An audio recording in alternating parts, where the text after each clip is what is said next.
Good morning, everyone. We hope you're all energized and ready for another day of insightful discussions at the HR Summit 2025. This is Tejashri Balpande And this is Aditya Sathe. from PGP Batch 2426. Yesterday's sessions were truly inspiring, setting the tone for what promises to be another day filled with deep dives into the world of leadership. Today, we continue this journey, exploring new dimensions and challenges that leaders face in our rapidly changing world. That's right. Today is packed with thought provoking panels and discussions that will explore how leaders can navigate the complexities of today's business environment. Each session is designed to provide you with actionable insights and strategies that you can apply in your leadership journey. Let's kick off with our panel discussion on a theme of vital importance in today's dynamic business environment: sustainable HR, people, planet, and profit. As organizations strive to balance growth with responsibility, the role of HR becomes pivotal in driving sustainability across all dimensions. This panel will explore how HR leaders can integrate sustainability into organizational culture, align people's strategies with environmental and social goals, and create workplaces that not only deliver profits but also positively impact the planet and empower people. To gain further insights of the topic, I would now request the distinguished panelists and the moderator to join us on dais. Shri Agnivesh Thakur, Shri Anand Pillai,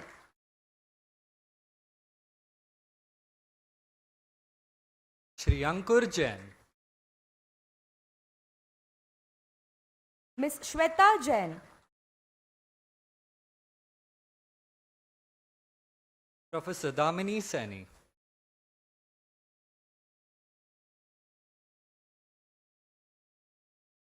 Today, we're honored to welcome a distinguished panel of leaders who truly embody these principles. They have guided their organizations to new heights by embracing and championing this new model of leadership. With their past experience, valuable insights, and lessons learned, we are indeed privileged to learn from them. Allow us to introduce our esteemed panelists.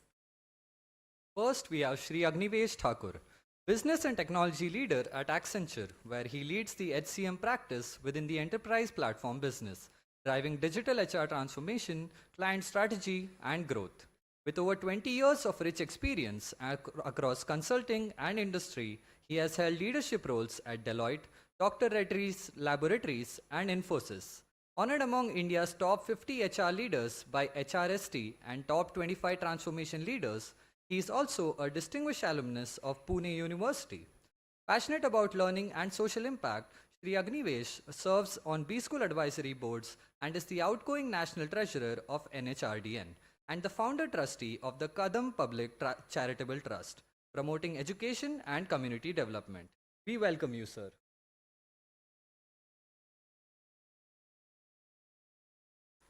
Next, we have Sri Anand Pillai, the Managing Director and Chief Transformation Officer of Leadership Matters Incorporation.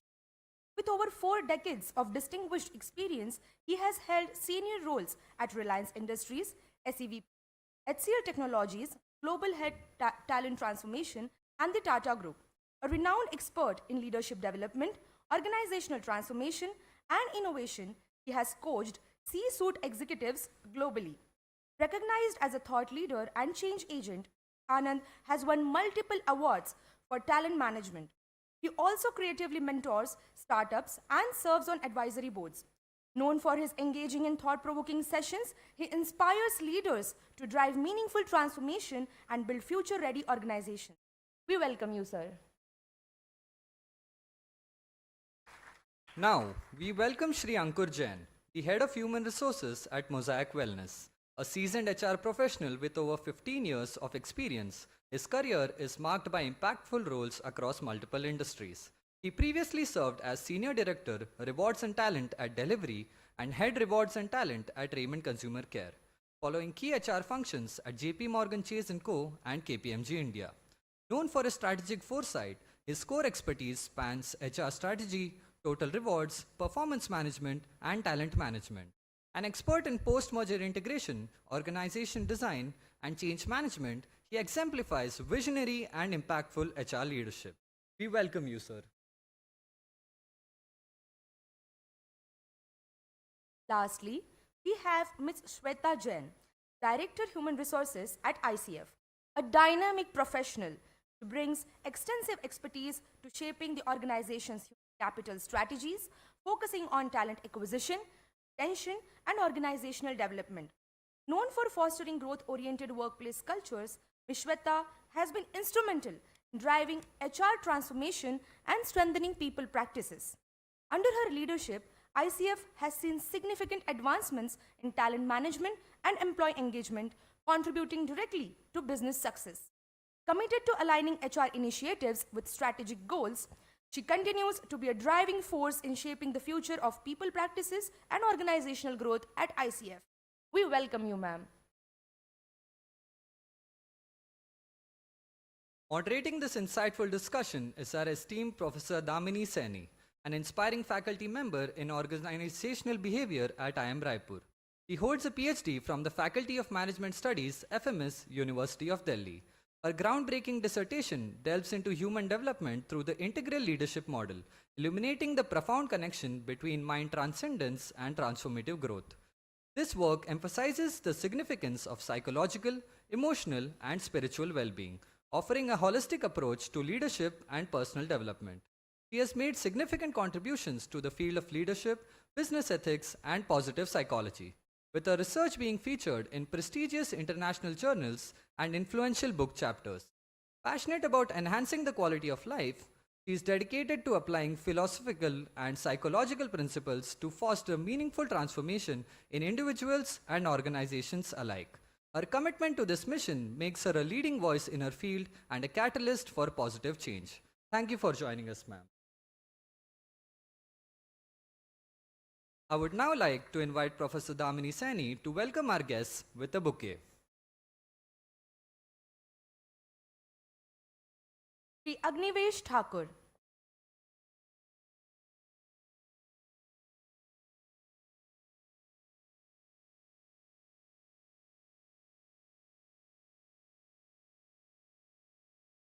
Shri Anand Pillai.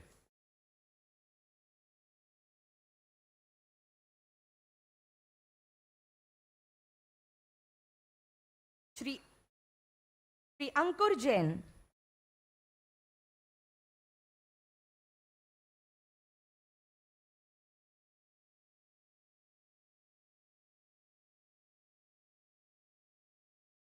Ms. Shweta Jain.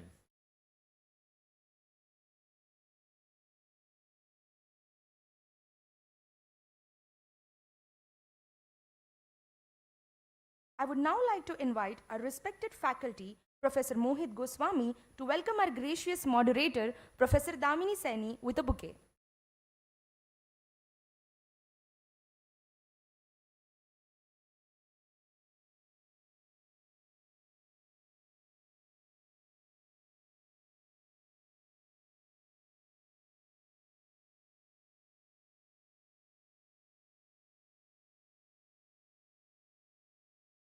So without further ado, let's dive into this exciting discussion on sustainable HR, people, planet, and profit. Professor Damini Saini, the floor is all yours. Thank you. So I think I'm audible. Yeah? All right. So good morning, everyone. I hope you are not sleepy. So we have arranged something for you. We'll ask questions in between. Okay? Worried? No? That's great. So thank you so much for joining us today. I'm really happy to see all of you here. And I think because sustainability is a buzzword and so many of us, we don't know how exactly it is practiced in organizations. So I think we'll learn and understand so much about sustainability from you guys. Okay. So for my students, because I'm a professor, see, and we have to do research every time. Whenever we do something, we need to do some sort of research, okay?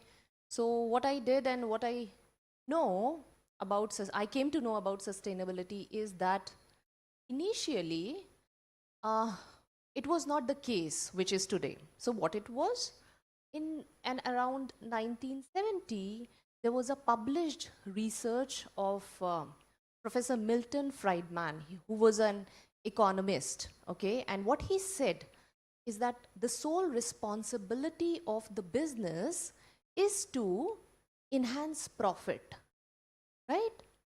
And then he said that the role of corporate executives is being an agent to the shareholders.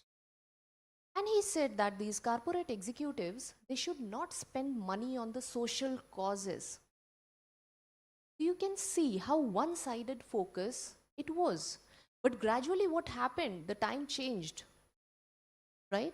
And then people started having a broader, understanding of business. And there, there was a time when, this Brundtland Commission came in 1987, where they, changed the way people used to look upon the sustainable development. And what they came up with is that sustainable development is using the things, or utilizing whatever we have in such a fashion that we should not compromise the ability of the future generation to find out their own needs. So that was actually the sustainable development.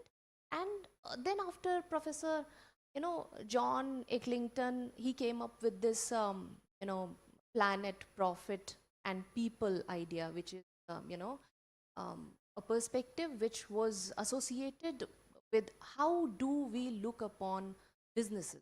And then there was a roundtable summit in 2019, where these around 200 CEOs of US organizations, they came and they decided that what exactly is the purpose of a business. So they said that it is not limited to the shareholder, but it should be the commitment towards every stakeholder, right? So there, this is the story how we have sustainability, or we are thinking about sustainability in business today, right? So with this thought, I think before we dive deep into the discussion, I would like to ask our panelists that what is their understanding of sustainable HR? Anyone can start. Okay, so let me take the privilege. First of all, good morning. Oh, not yet better. Again. Yeah, seems the breakfast was good today, and tea is still warm. First of all, thank you so much for having us here. And ma'am, you just told my initial discussion, which I wanted to talk to you regarding the business roundtable. So when Milton was an economist, when Milton started saying in 1972 business roundtable in US, mostly 10, 15 goon CEOs, we don't call it like goon CEOs, they sat together and they picked up line and say that, okay, the business, the purpose of the business is to create share value, give the back to shareholders. And then there are a lot of theories, a lot of things happening, because profit was only motto, right? And then you have seen that how planet was devastated by the mindless growth that we had, right? In terms of, look at that. In 2019, again, these CEOs, including your Teslas and stuff like Microsoft, Satya Nadella, they all sat together in New York, and then they discuss and they say the purpose of business is now people, profit, and purpose, right? And these guys are looking at that. And then you start noticing that how things, because what happens that when US starts something, we all, industry start following and stuff like that. Prior to that, a lot of, already when they started looking at ecosystem, things are not moving in, people started doing in corporate long back. I give you example of Tata. In 2001 only, they started publishing the sustainable report, especially Tata Chemicals, because their mines, the fields were in the seashore, when they realized that how can I protect the corals, the natural coral stuff like that. Certain mining firms in Australia, they also realized that if we don't do it today, how will happen to my future? That's why sustainability came in the core. And then what had happened, that entire organization, when they sat in World Economic Forum in Davos, and then they discussed the word, they coined the word is ESG. Then BlackRock picked it up and say that no, now your scores, your sustainability scores will also part of the investment that you guys do in this. Everybody was asking starting from 2020 or 2018 that what is your ESG score? So our Anand Pillai will also be asking his investor, okay, everything is fine, but what is your ESG score? How you are doing? How you are faring it, right? So why it came in the fore, but now ESG has in the play. If HR is not adopting those measures to the business, believe me, we will not be able to add the value to it all, because people is one of the extreme important pillar on that, that parameter itself. Just give you example. One organization, example, you came 9 to 5, 9 to 6 work, they care a damn, lot of no breaks, nothing. You are just like a machine giving the output. Then think of it, when I think it was McKinsey or Boston Consulting, I don't recollect, when they did this survey that if a company has spent something on the well-being of an employee, the productivity has increased by threefold. Right? 3x improvement happened on that. And then further studies, they started coming in. I just give you example of a PSU. A PSU in 1999 or 2000, what they did, they went, they just randomly did the health check. Right? They did the health check of their employees. This was the path-bearing time and way back. Nobody was thinking of. So in their annual health checkup, they realized that many of their employees were facing certain issues. Then what they did, they internally sat together and start deploying, let's say, the person who has some, ailment in different department. Not only the productivity increase, but also the, the environment of the organization has increased and profitably shoot up. Slowly, other organizations also started just saying that, can we please look at executive well-being? Can you look at that? Then they started looking at, can we look at, now we talk about mental well-being and stuff like that, right? So there are basic few agendas to the sustainability itself. See, what we do today will decide our future. We all know. Your future is not today, your future is now. Today you are in IIM Raipur, tomorrow you will go somewhere. If you invest your time judiciously here, it will decide your future tomorrow. Similarly, what is happening that if I am not consciously investing in our ecosystem today, I will not be able to have a greener planet, greener people, greener functions today.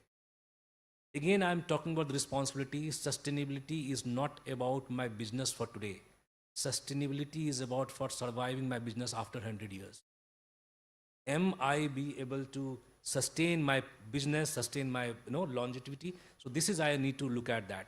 And HR as a function will be looking at all those facets in terms of employee aspect, in terms of shareholder aspects, in terms of community aspect.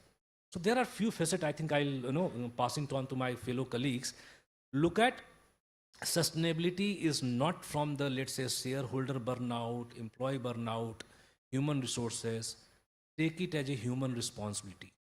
Take it as a corporate responsibility. Take it as a social responsibility from the entire ecosystem to build a better planet, and making sure that we continue to grow upon without hurting the fundamental ecosystem of our, a planet itself.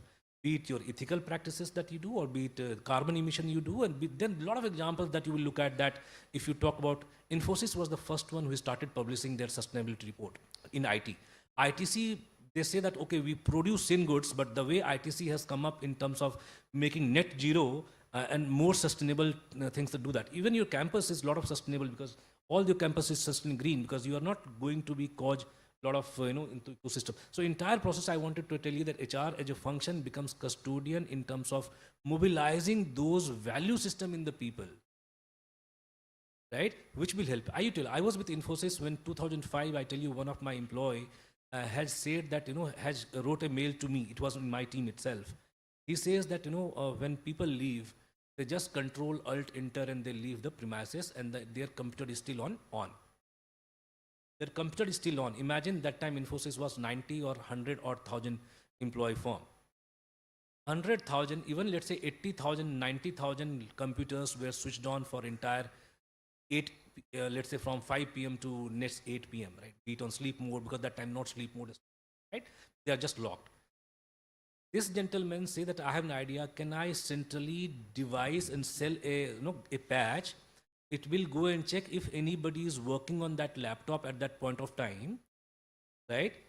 If they find yes, if they say no, the automatically we will shut down the machines, except those servers where 24/7 work is going on. Imagine the kind of energy saving that had.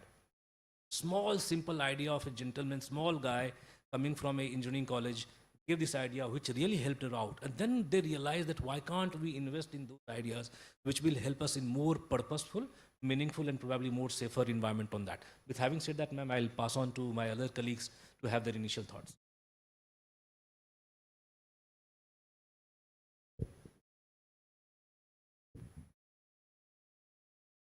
Hello. Okay. So good morning, everyone. I think Agnivesh very rightly sort of captured the essence of sustainability. What I will just add that from a human resources or say from an HR perspective, I think the most important perspective from a sustainability point of view or the challenge is that how do we bring that mind shift change in management, in the employees, in the organization? Because as we say, like sustainability is more about talking about future, right? Like how do we sort of conserve our say planet, our organization, our business for future?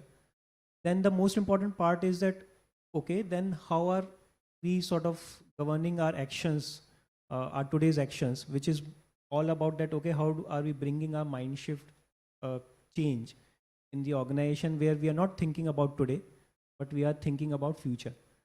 We are not thinking about next quarter or this financial year. We are thinking about, say, what will happen after 5 financial years or after 10 financial years. And I think that's the biggest challenge, what I have observed in the organizations today. Because especially the way most of our, say, the reward mechanisms, etc., work in the organizations in the current scenario, are more focused on things like say, okay, what is the share price right now? What is the profitability? What is the EBITDA margin, etc. And that's where I think the real conflict starts. And in my mind, I think that's the biggest challenge. That while we all sort of agree and understand the importance of sustainability, we talk about that, okay, we need to be, say, corporate citizens, we need to talk about sustainability. But how do we bring that mind shift change? And I think that's the biggest challenge for today. And I think that's where also the main struggle happens, and that's what also differentiates a good organization from a sort of a sustainable organization. That as an organization, how you are able to sort of shift your goalpost, your targets, your mindset from today to future. And I think that's the biggest challenge in my mind. Makes sense actually. And especially when Agnivesh ji was talking about Infosys, recently they try to understand that how many people are working overtime, like beyond the time. So they wanted to see that how the human energy is being used in the organization, which like people are focusing upon it and they are sensitive about it. So do you have, Shweta, something to say?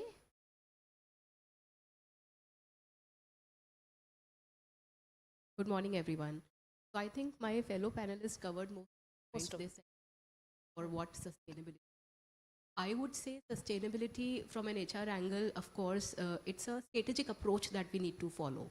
And it's the number one challenge, and as Ankur said, I think it's the leadership buy-in. It's really, really important for our leaders, our stakeholders to know why we want to be a sustainable organization. And once we have the leadership buy-in, I think then it's a threefold approach, right? How do I make my policies, my practices sustainable? How do I integrate sustainability in my day-to-day HR practices? So one is what I do for well-being for my people. Second would be, I think, social responsibility. How do I make my policies effective? How do I make it more diverse? How do I make it equitable for everyone? And then, of course, environmental impact that my organization is creating and how we can manage that, as some of the examples Agnivesh gave around Infosys and the example they took. So taking those conscious decisions and taking those conscious actions to make a difference, I think that is where it all starts. So I would say it starts from leadership buy-in, and then how we integrate that buy-in in our day-to-day working practices is how we manage sustainability. Thank you so much, Shweta. Now we want to listen to Anandji. Yeah, see, everybody can talk about sustainability, write a policy and all that, but how do you implement? The way to look at sustainability is look at how much wasted resources are there. I'll give you a simple example. Today I was sitting in the breakfast, and while we were talking, one person, he wanted to connect with me. And he gave me his business card. And then he asked me for my business card. I said, I don't have a business card because I stopped printing business cards about 20 years ago. Because there is a paper there. You cut down trees. Now look at in our own panel here, you look at the amount of paper that we have used. We are not at all sustainable. And the oxymoron is we are having a session on sustainability and having so much paper here. If you really were to put your money where your mouth is, you will have writing here because that paper is going to be taken and another paper is going to be inserted. So I'm just saying, how are we applying or practicing what we are preaching? And here is an example of how non-sustainable this entire session is. You look at all the name tags. Okay? I'm just Sir, telling. But we have some sustainable things as well, sir. Like Don't worry about what you have. I'm telling you what you don't have. yeah, sure. You're a professor. Yeah, You're a professor. I'm not telling about all the things that you have sustainable.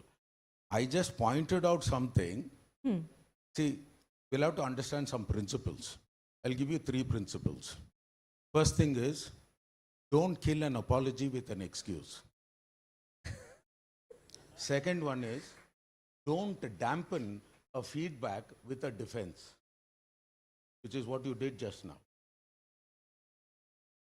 And the third one is, don't react rationally to an emotional input. Let's continue. What I'm basically saying is, it is easy for us as practicing HR professionals to talk about sustainability. Now you talk about all these CSR reports. They are not printed anymore.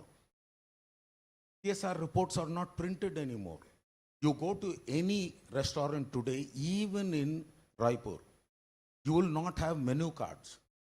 You will have QR codes. Why? The reason for that is the amount of trees that we are cutting on a daily basis. We are saying the environment has to be sustainable, but you continue to cut that tree and write a sustainability report on a spiral bound document, which has got a lot of paper. It's an oxymoron. So coming back, HR is a custodian of policies and practices. If we as HR people have to be practicing sustainability, what is it that we are doing in our offices to encourage sustainability? What is it that we are doing in our offices to cut down wasted resources? So you talked about extra energy. Okay, when I lived and worked in the US, one state, California, and there are other states which have also implemented, the tax that the company pays is inversely proportional to the amount of energy that people spend in coming to the office. So if they are staying in a far off place, and California, particularly Sunnyvale or Fremont or any of these, Santa Clara, they're all very costly real estates. So for a person to have an accommodation nearby, it is going to be very costly. So what these people do is they stay far away. When they stay far away and they use internal combustion engine vehicles, ICE vehicles, and if they come, the company will pay heavier tax. On the other hand, the company, if they encourage EVs, and that's how EV adoption happened very heavily in California. Even though the distances are far off, how are you encouraging not wastage of resources? Bottom line it comes, we will put our money where our mouth is only when the finance impact is there. COVID brought out this contactless scenario. But even after COVID, if you go to all the restaurants, even now, you got QR codes. There are check-in which is completely digital. Bottom line is, as HR, we need to wear the hat that we have to do what we have to do by doing and not by saying. Saying is easy. Coming out with a policy that you cannot work for so many hours is okay. But you go back to that organization that you mentioned, they will have the same thing. They'll work X number of hours. And you know what excuse they'll give? For our client's sake. And that client, when they come to know of it, they will stop the contract. I worked with HCL Technologies and we came out with a counterintuitive policy, and that is employees first, customers second. Why did we say that? We say that because we are in a service industry. In a service industry, if you put the employees first, they in turn will put the customers first. Ultimately, it's the customer first. But how well you take care of the employees, how well you make them practice sustainability. And at that point in time, and I'm talking about 2004, 2005, we eliminated all the PET bottles. We eliminated all the disposable ones. And we gave ROs. We gave glass bottles. We gave glass tumblers. Coming out with practices that are sustainable is the role of HR. And implementing that. For example, joining. When you're joining, you ask them to sign an employment contract. That is on paper. Nowadays, almost all the sustainable organizations have got everything digital onboarding. So coming to sustainability, it is easy to talk about it. It is far more difficult to practice. The role of HR is to come out with those practices which are, the practice itself has to be sustainable. That's what we need. We can go on and discuss, but I thought I'll give that twist to say that it is easy to come out with a practice or a policy, but it's even more difficult to put it into reality. Right. Thank you so much, Anandji. It was really thought-provoking and insightful. I would like to ask my students here, are they doing something which can be related to sustainability in the campus? For example, using less paper or something else? Like sir said that it is always easy to talk about it, but you know, when it comes to practice, anyone?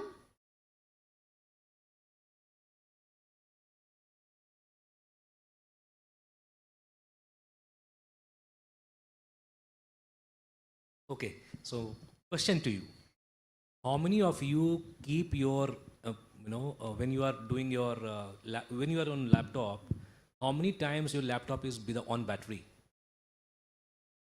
Or always you keep charged in? And how many of you are using your ChatGPT? Most of the time. Unfortunately, ChatGPT is causing huge ecosystem on our coal burning. The electricity consumption has gone so far that connected systems, I'm telling you, do this research 3-4 weeks back, they have said that US energy bill has increased because of the ChatGPT, stuff like that. It's not sustainable at all. Ankur, just one thing. At all. How many of you have said thank you on ChatGPT? Raise your hand. The word thank you will send the servers on a dizzy. It will just burn up. That's just one of those examples. Go on. Similarly, you do a lot of texting on WhatsApp. Okay. So you call a person, speak for 20 seconds, is more time, energy saving than texting a person on the WhatsApp. I'm telling this, these are sustainable development, right? Many times, the simple thing that what we can do, that whenever you are switching, leaving your room, just switch it off. Simple personal responsibility will really help you to become more sustainable on those areas. Talking about the phone, one big consumer of energy is the meaningless forwards, the thank you messages, and the motivational messages every day. All of you have it. And we waste our time seeing that. And some of us, because of that amount of whatever meaningless message that is there, you behave like a king for a longer period of time. You're not able to understand. You want to sit on the throne for a longer period so that you can see what you want to see while you are sitting on the throne. Understand that. How many of you are going to enlighten your parents about it? Very good. Very good. So thank you so much for me as well. So we'll go ahead, and I would like to sure that since what is the HR business, but how this sustainability is changing the role of HR professionals and leaders, and especially if you can give an example for that, how it is changing the traditional role of a business leader, HR leader.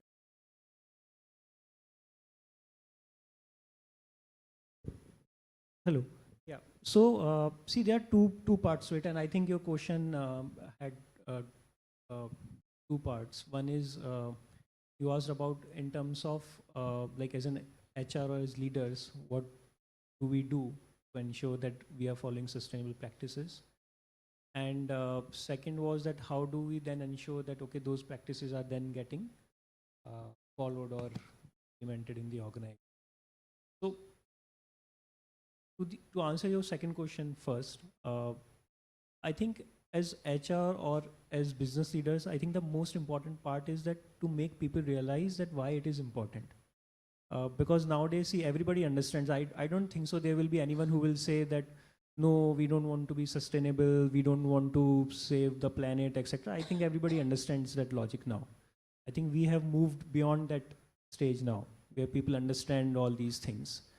But the more important part is that then what do we do and how do we ensure that people are then doing the right things, right? And that's where I think there are two things which are important. One is that yes, you can give them all gyan, you can give them all good frameworks, etc. But I think what really works in the organizations or in the business is that how do you build a business case for that, right? Like why it is required to be done, like how they will benefit, how the organization will benefit. I think that's the most important part. That if I am following a sustainable practice, if I am being kind to my planet, like how it will impact me as well and how it will benefit me as well.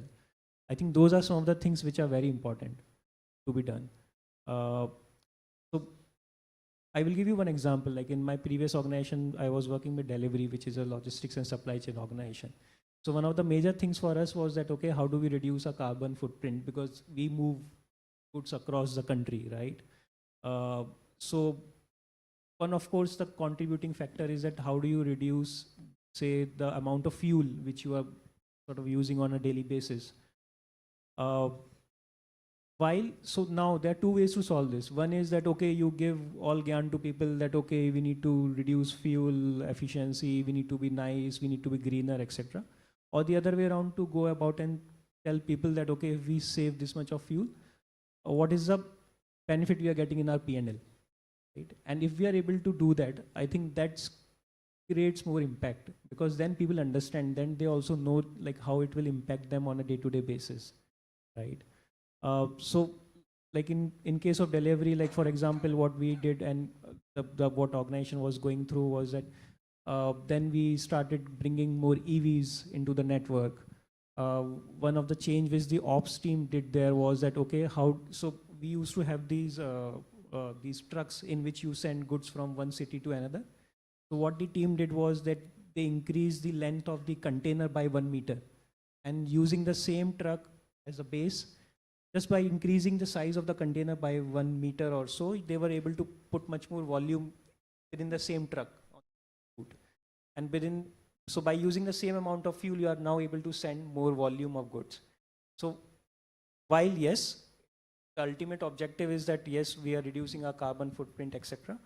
But the way an employee or the way a manager sees that, like how much fuel efficiency he's getting, how much P&L he is able to, how much expenses he is able to save, because now he is able to send much more goods in that one round of the truck, right? So these are some of the things through which I think we can do this. So what I'm trying to say in that net is that the most important part is that how do you build a business case for each of the things what we do. I think that's the most important part. Thank you. I would also the question around how do we practices, and as Pillai was also talking about, that not only saying but doing. So I think some of the things that we have done here at ICF, and ICF has always been a more carbon footprint conscious organization. We have our onboarding completely paperless. So everything is through, not really require our new joiners, starters to come to office and their joining formalities. So I think completely paperless, includes the employment agreements for that matter. Everything floats through the system, signed by the candidate, by the new starter, gets back in the system. Everything is safe on OneDrive, and we do not really need to maintain any paper personal files like the way it used. I think that is one very good example. I think another thing that we've done is we are a hybrid organization. ICF has always been a hybrid organization.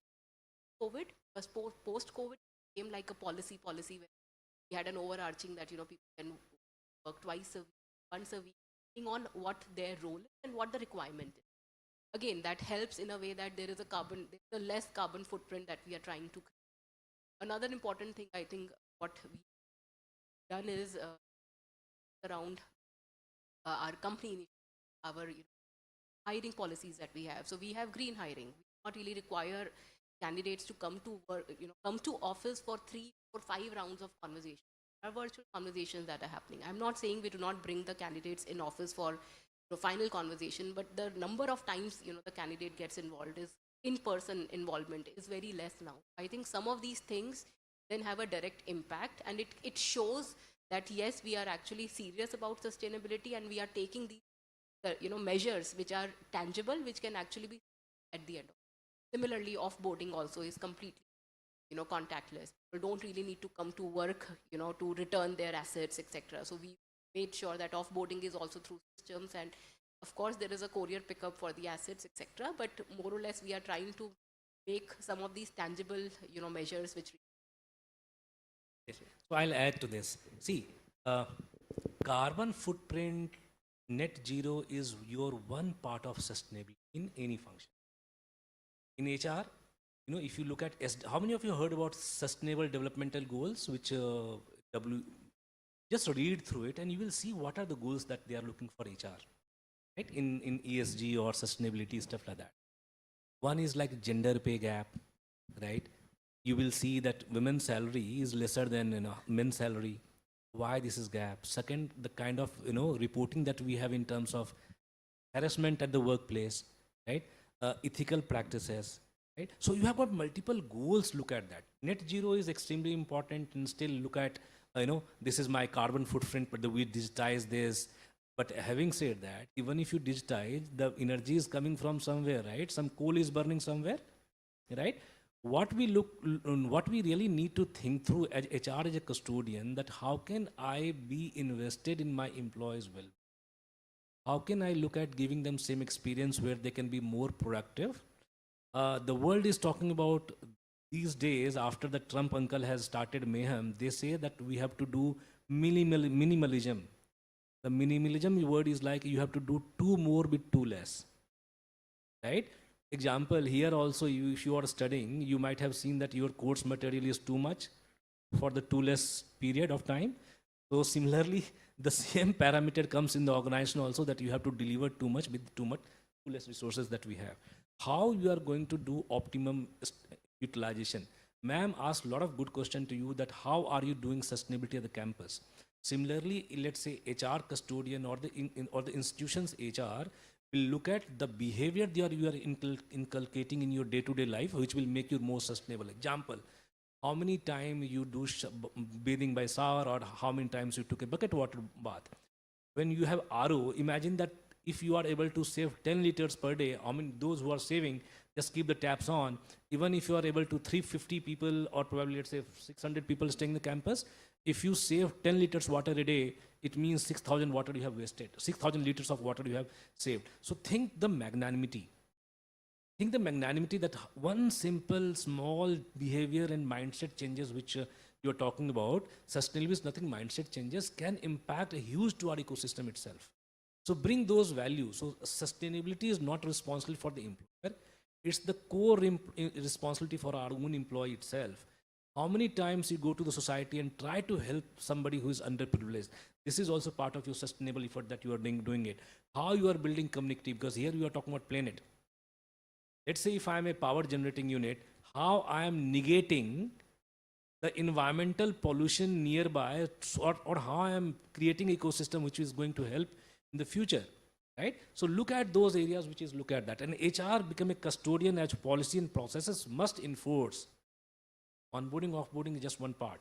Look at the entire ecosystem, that how things is moving in, and you have to be extremely transparent when you are reporting this, right? Example, in RO water, what you say that, okay, we all drink RO water, but what happens to the water which is getting wastage after the RO? Are we going for the plantation or what you are using it? So think responsibly is the responsibility of not only for organizations and investors, it's also responsible for all of us to drive this to our safer planet. I would recommend you guys to read a book. It's extremely good book, the called Good Ancestor. The Roman philosopher Craddock had written the book, which talks about, see, the thing that we are coming from how many years? There were certain sustainability, that's why you are able to sustain. But the ecosystem is that if we continue to destroy our ecosystem, we really don't know whether after 100 years we will survive or not. Right? So read that book, it will give you a lot of good ideas to become, how can we as a human being become a good ancestor to our upcoming generation itself. With that, Yeah, I just have one addition. Sometimes what happens is we fool ourselves by saying that we have become sustainable because we have switched over from ICE vehicles to. That is the biggest lie on the face of the earth when it comes to India. The simple reason is you're not using fossil fuels, but you're using electric. But that electricity is generated by thermal power. Our country, the largest electricity producer is NTPC, National Thermal Power Corporation. That energy, that electric energy is generated by burning coal somewhere. You're fooling yourself in your last mile if you are saying that you have reduced carbon footprint because you used EV vehicle. I've invested in I'm an angel investor also. I've invested in an EV cargo company. And one question that I'm asking them is, okay, that EV cargo is there, but where is that EV getting its charge from? So we as custodians, what we need to do is make sure that we don't fool ourselves for a document that comes out on paper, saying that fossil fuels have come down because we have used EV. Go to that other extent and find out how is that EV getting charged. Is it getting charged with nuclear energy, which is a clean energy? Or is it getting charged through green hydrogen, which is clean energy? Or is it getting charged with electricity, which is produced by coal burning? Then you're fooling yourself. So one thing that we in HR, and I would encourage every one of you to get that thinking, ask difficult questions. Don't get into, okay, you used EV and therefore you're increased your carbon footprint. You've actually not. You've gone and burnt some other fuel. And one thing that all of you did before you got in, you did your CAT. In your CAT, there are two components that got tested. That is your critical thinking and your analytical thinking and problem solving. Continue to keep that thinking on as you do your job, rather than fooling yourself by saying, okay, they use this and therefore they reduce the carbon footprint. That's what I would like to encourage you. Thank you so much, sir. When Ankur and Shweta were talking about what as an HR we are doing and how we are, different things we are doing to implement sustainability as an HR, right? So what I feel is the biggest challenge is to learn, right? Like, for example, many times we are doing the traditional things. Like, I used to have a laptop, and whenever I, revise the paper, what I used to do, I used to take a printout and then I read. Then gradually, what happened? My, system has changed, and now I have a big screen computer desktop. So now it is easier for me to read through the desktop. So actually, the HR should think, I believe that they should think in line that how they can make this learning easy, this shift easier. So are we doing something like this as HRs or HR leaders? Are organizations doing it? So on the printout, I am saying that again, I was in one of the organization where I was working. I saw that I went to print out my visa printout because they wanted to have letter for the visa. So I put a command, and when I went to the printer, I saw 400 pages of CAT material was being printed out. Imagine that I got a fume that who has printed it out, and that time it was like that. And then when we alerted to our leadership, HR leadership, and say that this is not right because 400 pages somebody is bringing, imagine that kind of printout that we are looking at, right? So what we did, we started making campaign, right? First that we said that, as you rightly say, that emotional, don't become practical to the emotional reactions. The same philosophy, what we did, we started making cutout. I say print only if it's necessary. Right? As you rightly say that you will see in some of the email chain, print only if this is necessary. Don't print it, right? Small thing, the nudges that we do in terms of, small printing.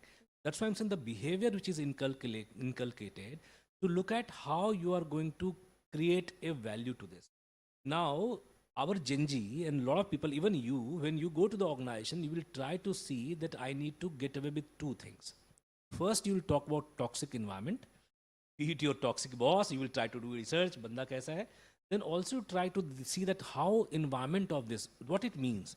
Consciously, you also plan to go to organization which is sustainable, be it in the practices, be it on the fairness, be it in the equal opportunities, growth opportunities, stuff like that, or be it look at the places where your health is taken care, right? If mental health is taken care.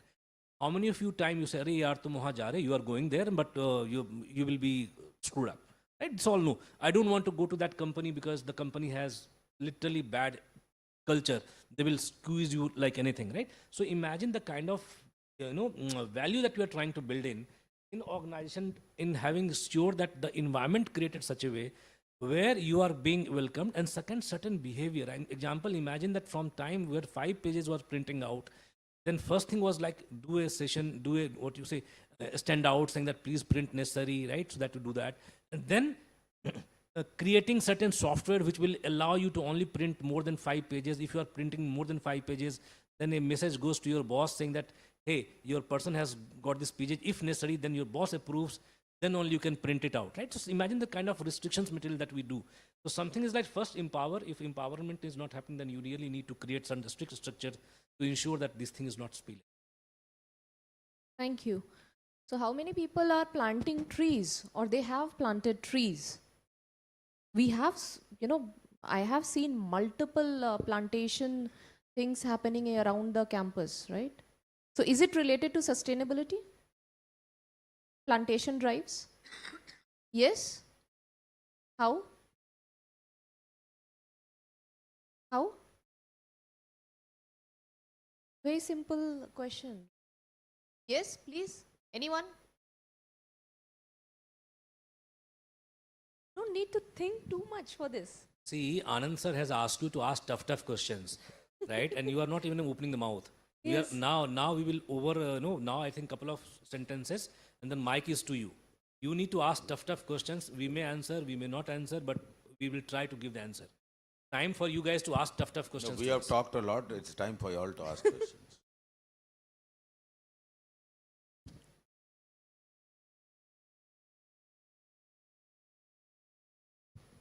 Actually, our discussion is moving towards people, planet, and possibilities. So we started with planet, but we are talking about the possibilities, what we can do further. Because it is not that we have to worry about future, we are future. You know, you are future. You are going to join the organizations. And whatever you know and understand about sustainability, as Sir said, that it depends upon how you think and how you behave, and it's all about it, like your mindset, how you think, isn't it? Madam, Edmund, Yes. we have finished. We want you to ask questions. Ask questions, please. See, I'll tell you one thing. I don't want any of you to leave us with the impression that we have fulfilled our diversity quota. You know what diversity quota is? We have spoken to deaf and dumb people. There are people here who can speak. The director is here, and I can guarantee he has not fulfilled his diversity quota by actually recruiting deaf and dumb people. Can all of you speak? Thank you. Speak now. Ask questions. Yeah. So, good morning, esteemed panelists. Name is Rishi Agarwal from MBA Batch 2527. So, as we all know, the top management is, under constant pressure from investors and shareholders about the financial performance, and their incentives are heavily just based on those performance. So, how important it is to educate the investors, or the retail investors or the Dalal Street, if I may say, on the importance of sustainability, so that they can cut the top management of the companies a little slack. First of all, let me tell you one thing. Forget about retail investors. The institutional investors are all having ESG as a parameter. Every one of the institutional investors, they have that. For example, I myself am an angel investor. In addition to that, I'm also an independent director. The key parameter that we look at in corporate governance is how sustainable they are in the organization.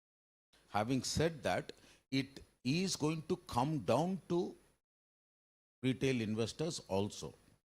But today's top management is not under pressure to produce profits at any cost. Have I answered your question? In a way, sir, yes, I agree that top institutional investors, foreign as well as domestic, are aware about the parameters, how ESG framework works. But the retail investors, based on quarterly numbers... Don't worry, the top management is not bothered about the retail investor. The top management is bothered about the institutional investors, the game changers. Okay? So that is already there covered today. Okay, so let's say you are a retail investor, investing, let's say company XYG. If you know there is a malpractices happening in this organization, right? The top management is trying to build ethical practices in their organization, which is percolated in the behavior of entire financial market. Then rightly you see that every time they are asking, how many of you watch Shark Tank? Right? Right? Take them a small investor, like 1 CR, 2 CR. What these guys ask, what is your sustain? How will you sustain the product? And when I was talking to Anand Pillai in the morning, you know what brilliantly he said, and I totally concur with this, that I don't give funding on the idea. Ideas can keep changing. I give funding on the people. I give funding on the the person which is bringing in. That's why even if you look at in Shark Tanks and others, look at what people has done, and he has given a beautiful example. If you allow me to, I can say, he says, Bhai Ambani or Adani is not invented anything. They copied best practices from Dell, the path-breaking company. They become better, more profitable than them in their own business. Why? Because they utilize the brain, utilize the passion, utilize the energy of the collective. That's why I'm saying that they always invested. If the time if you see any bad news about certain governance about a firm, the retail investor just shy away. Retail investor is extremely cautious about the brand image, seeing that what kind of business you guys are doing. That's You why can sit down. You're not punished. Thank you, sir. And I will just want to add one thing, because a lot of times we assume that retail investors don't know, but I think now those things are also changing. And I think nowadays retail investors are also much more aware with all the social media and information flow, etc. I think people are very much aware of like what are the practices, etc. And these things come out like quite quickly out in media as well. So it definitely does impact retail investors as well. Get others to speak, you know. I mean, I'm not going to get the pulse of this institution. I want you to speak. Good morning, everyone. My name is Manmeet from MBA batch 2527.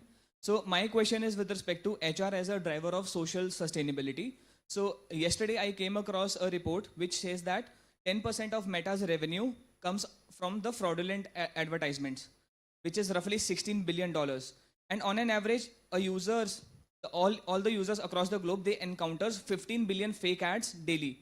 To counter this, they have a policy of penalty bidding. That is, more fraudulent an advertisement seems, that the more expensive it is to run it. And if it crosses that 95% of that fraudulent capability, then it is banned from the platform. But this policy is implemented only if it costs more than 0.15 of their revenue. So my question is, how does an HR, which is a driver of the values within a system, helps in setting such boundaries? And is the current system putting the money where the mouth is? Like, how do we balance people versus the profit in this current system? How do we balance? Profit and people. Yeah, see, I'll give you, I mean, you can sit down. See, many times what happens is, we tend to put an emotion tag to what we are doing, and therefore we put profit before people. I'll give you one example. See, I talked about we working for 14 years for HCL Technologies, where employees first, customers second. Lehman Brothers crisis hit badly. Okay? All the IT companies, including the company that is powered by trust and driven by intellect and all that, sacked people. They dishonored the internships and they dishonored the placements. They dishonored it in a very, very nice manner by saying your joining period is extended. When? We don't know.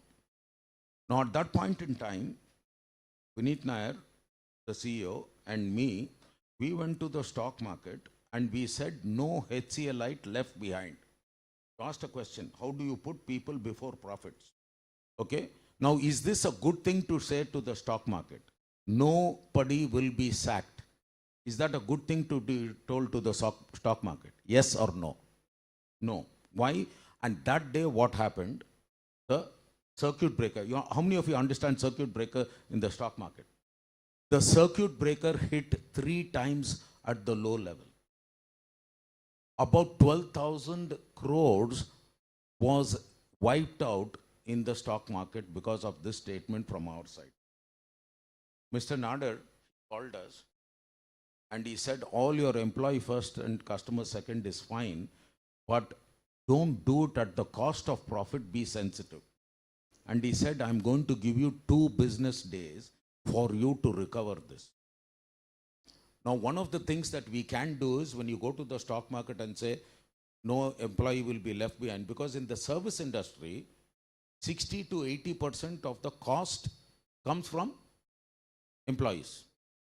So when we said we are not going to sack, it is going to hit our bottom line. And he gave us 2 working days to bring it back. One of 2 things we could have done. We could have said, listen, we said this, but the correction is that we are going to take away non-performers. Stock market will reward us for that. We gave a message, and this is where HR came in handy. We told HR, nobody, repeat, nobody is going to be retrenched at this point in time, even if he or she is a non-performer. There will be no headcount reduction. But how are we going to honor Mr. Nader, who said bring back that stock market or whatever was wiped out? I told Vineet and both of us, he said, okay, let's sleep over it. As we slept over it, next day morning at about 4:30, both of us get up early. I called him up and I said, listen, let's go to the market and say we will start hiring. He said, I was also thinking the same. Exactly the same thing. Around 10:30, we gave a news to the market that we are going to hire. We are going to build up our talent bench because that is the best thing that we can do. Everybody is retrenching. We will take the brightest and the best from Accenture, from Deloitte, from IBM, because those fellows during the peak time, they will ask for higher salary. Now they will worship you by giving a job, if we give them a job. So we said we will hire the talent. But that is going to increase our overheads when we build the talent bench. That is not going to be effective. It is not going to be rewarded in the stock market if it is just this hiring. In fact, our stock went down further when we started saying we are hiring. But I was a PGS executive sponsor. PGS is platinum, gold, and silver. Any account that is giving us more than $125 million per year is a platinum account. Gold is 100 and silver is $75 million. I had conversations that evening with these clients, and all these clients are having multi-vendor contracts. That is, they've got a contract with HCL, they've also got a contract with TCS or with Wipro or Infosys or whoever. I said we are increasing our talent bench, we are building our talent bench, and we are using this opportunity to recruit rather than retrenched people. And you know what happened?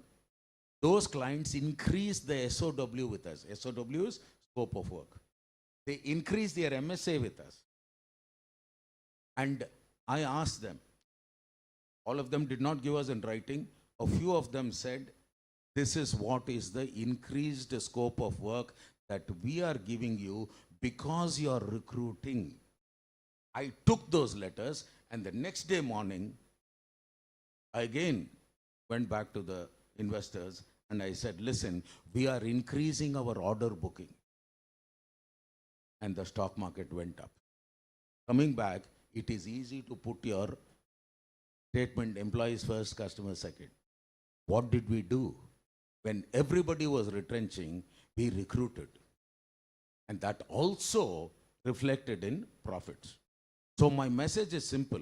If you put people before profits, profits will come.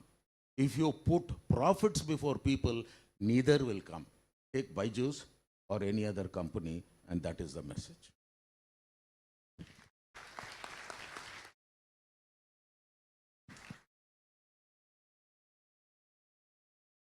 So myself, Vivishwan from MBA-25. Just one question for you, sir. So do you think the sustainability hampers the development growth rate? Because as Agnivesh has said, whatever happens in US, we follow the same. So can we see it as a moral policing of the West on India? Like, see, we will do the infrastructure development, and that will that will hamper sustainability in the short run. But do you think that hampers the growth rate of India in the? Why will it harm the growth of India? So Donald Trump put tariffs, our growth is increasing, yeah. Because the amount of investment that we are doing in sustainability can be also done in increasing the capacity of the current. We are doing that already. We are doing that already. We are the fastest growing large economy in the world. Tariff or no tariff. Okay? So the West cannot influence us, we will influence the West. See, what I was saying, that generally Indian corporates, IT sector, West talk about DEI, we also started harping DEI. But we forget that India is the only country who can send 400 crores our mission to the moon. That is nothing but the most sustainable effort that we have. That is going to increase, because why our talent is regarded, or how our business is regarded, only because of the sustainable effort that we guys do, which is not possible to us. Our economy is growing only because of the sustainable development that we have. Even if you look at 1972, right, timeline when they talk about business roundtable, then we talk about 2019 when SDG goal started coming in, World Economic Forum started telling in. Tata's way beyond. In early 1990s, they started building that. You talk about Coal India and NTPC. Look at their sustainability; they are doing it. So if you look at their report, if you read about the report, since when they start publishing, I think my wife's spouse works for NTPC. So 50, they celebrated just 50 years, 2, 3 days back. And we were just reading about them that first plant they built entire school around it. Right? HCL, where my son goes to Simradhar school, what foundation they have built? And they have not built it now. They don't copy what Microsoft or probably you're talking about Meta does. They're already doing it. Whoever has asked the question, you can sit down, yeah? You're not punished. Don't stand. So we are at a very right spot because our conscience, due to the Indian wisdom tradition, is still strong. Right? The fundamental is still strong. Why we are? Because certain corporates, because they need to look at, okay, now we talk about DI. Now again, if you look at somebody says DI will not be part, then again some organization saying, okay, we'll go with diversity goal. But still, who will go away with diversity in India? Because India is the most diversified country at all. Right? We can't go away with it. We will enable this to move more on that. So don't worry about that. So we are anyways growing faster on that. It's just that West cannot dictate us at all.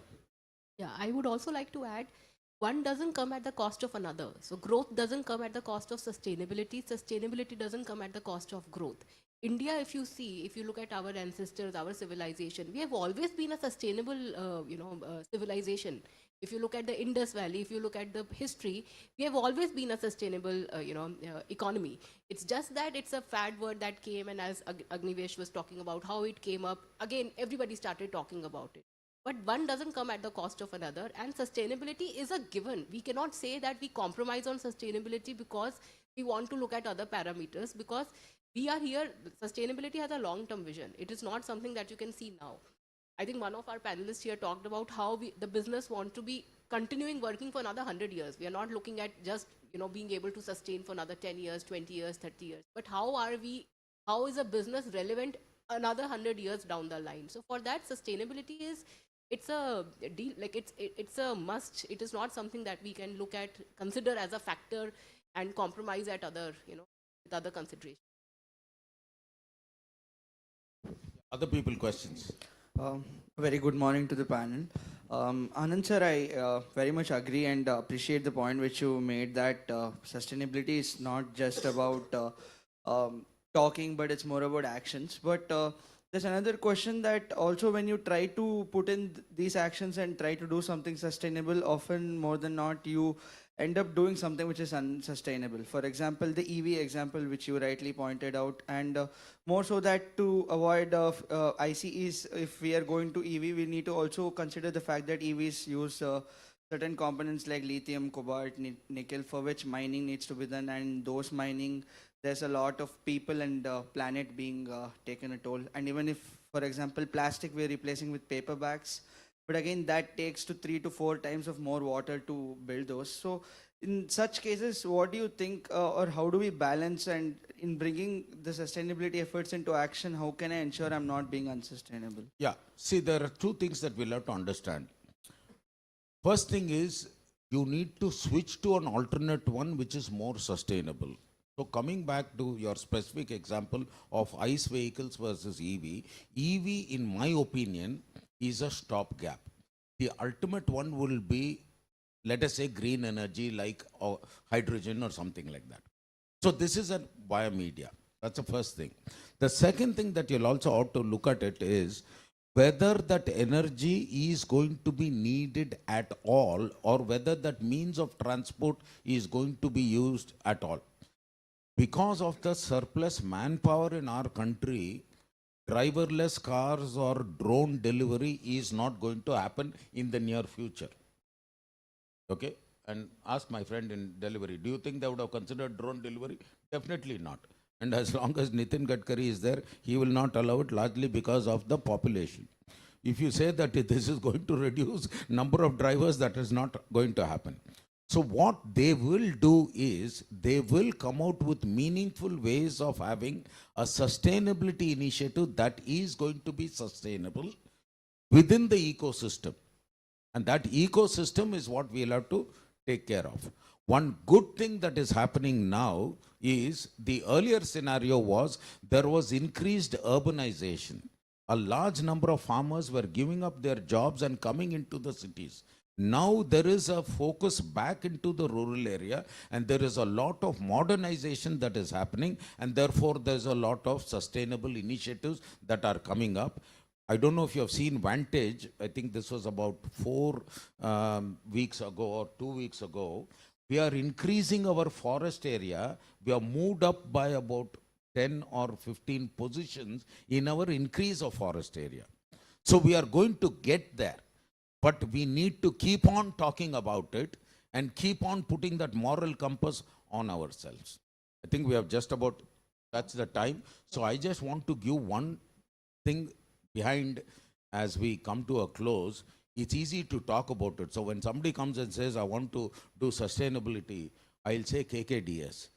If somebody comes and says, I'm planning sustainability, I'll say KKDS. You come and do whatever you want to do, and you say, I want to do it, and I'll say KKDS. What is KKDS? Karke dikhao sala. If you don't like that last, your brother-in-law, karke dikhao sir. Karke dikhao sahib.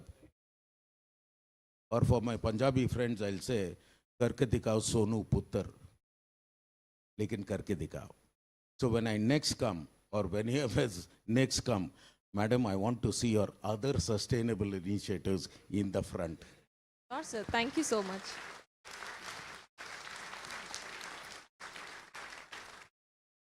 So I think it was quite a sustainable discussion, and the last phrase that sir has given you, it was also sustainable, sir. We can use it, different ways. So, yeah. Yes. Don't kill an apology with an excuse. Don't defend. I think it will remain with me, and so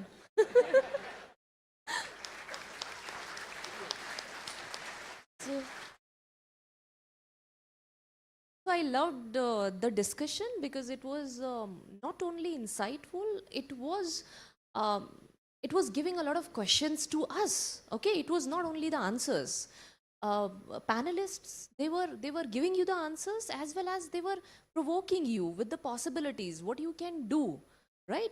We have limited understanding of sustainability in business, right? I think that you have learned a lot, but as Anand sir told you, that you must think and find out ways how to make it possible, because that is the need of the hour, right?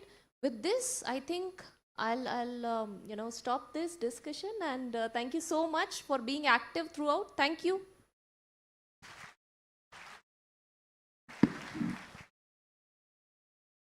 Today's discussion on sustainable HR, people, planet, and profit has truly been enlightening. Our panelists have shared valuable perspectives on how HR can act as a catalyst for sustainable transformation, balancing employee well-being, environmental responsibility, and business profitability. The insights shared have highlighted how integrating sustainability into HR practices can build purpose-driven organizations that thrive while making a positive impact on society and the planet. We extend our sincere thanks to our distinguished panelists, Shri Agnivesh Thakur, Shri Anand Pillai, Shri Ankur Jain, and Ms. Shweta Jain. Your expertise and diverse perspective have offered us a well-rounded understanding. Your contributions have been greatly appreciated. We also want to acknowledge our moderator, Professor Damini Saini, for guiding this discussion with skill and clarity. Your hand-holding has helped us to gain meaningful insights from our panelists, ma'am. Now, I request Professor Damini Saini to present a token of gratitude to our esteemed guest as a small gesture of appreciation from IIM Raipur for their valuable contribution. Shri Agnivesh Thakur.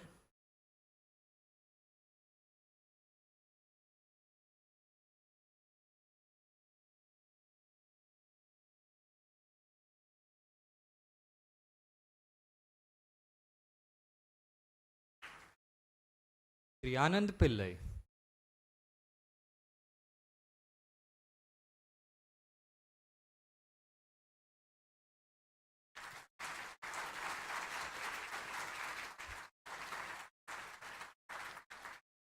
Shri Ankur Jain.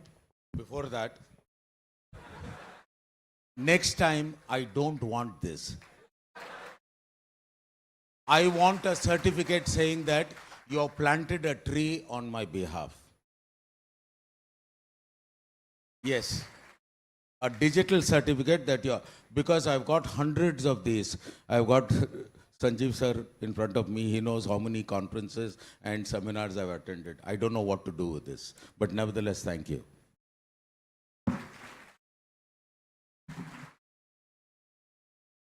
Shri Ankur Jain.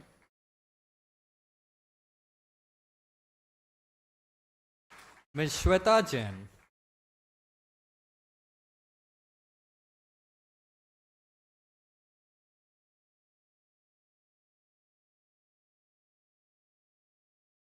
Now, I request Professor Mohit Goswami to present memento to Professor Damini Saini as a small gesture of appreciation from IIM Raipur for their valuable contributions.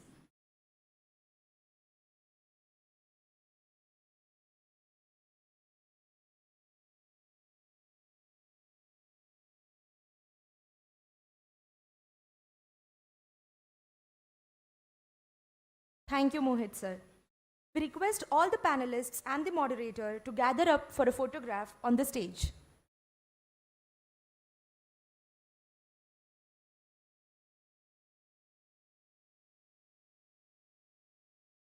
Yeah, I request all the guests to gather on the stage for the photograph.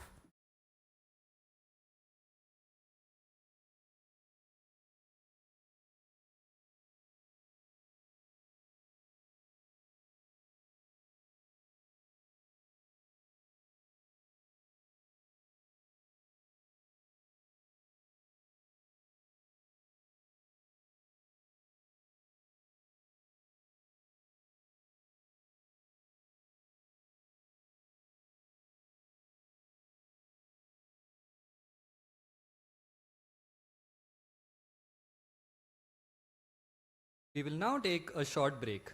Please use this time to network with your peers, discuss today's session, and prepare for the upcoming panels. We look forward to continuing the summit with you. We will reconvene at 11:25 a.m. Thank you again to our panelists and all of you for your kind participation. We'll see you back here shortly after the break. Students are requested to be seated till the guests leave.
meet after the short break. You can leave. Put back at 11:25 a.m.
Hello.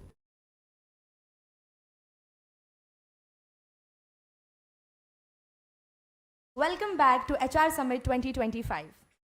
After an inspiring morning, we're excited to continue our journey with our next panel discussion titled Linking People's Strategy to Financial Performance, Measuring What Truly Matters. As we transition into this discussion, let's reflect on how aligning human capital strategies with business outcomes can be a true differentiator in today's competitive landscape.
This discussion will delve into how organizations can quantify the impact of their people initiatives, ensuring that HR is not just a support function, but a strategic driver to financial success. Today's data driven world, the true measure of success lies in understanding how people fuel performance. Our distinguished panel will share in Spanning telecom, hospitality, and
PropTech, Shri Singh masterfully integrates data-driven strategy with people-led execution, fostering agile and accountable teams that deliver real business impact.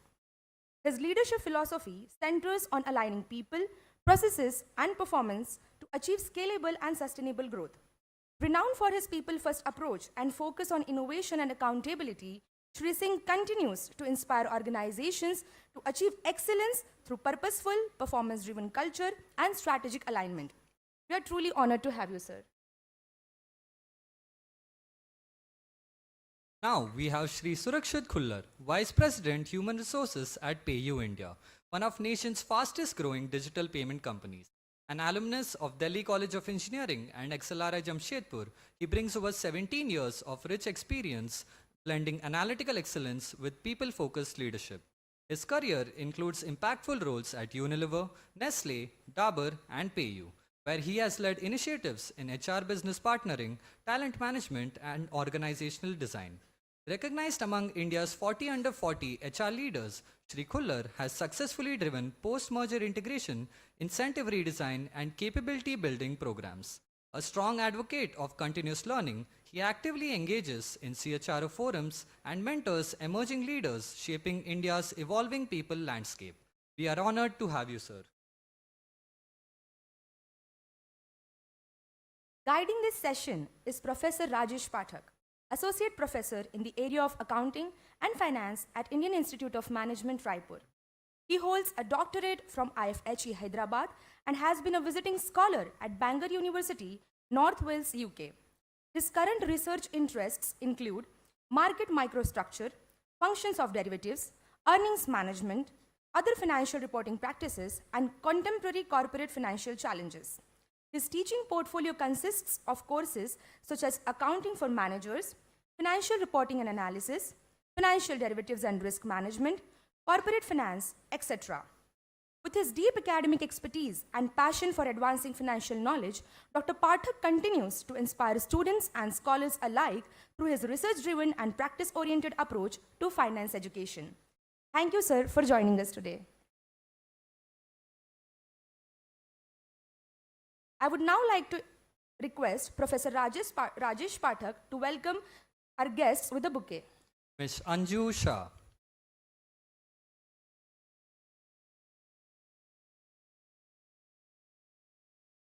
Shri Dasmeet Singh.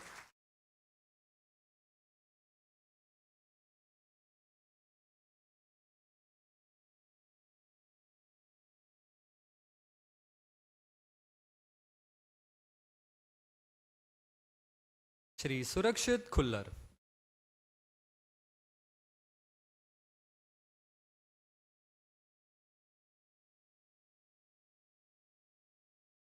I would now like to invite our respected faculty Professor Sunita Sagruti, to welcome our gracious moderator, Professor Rajesh Pathak, with a bouquet.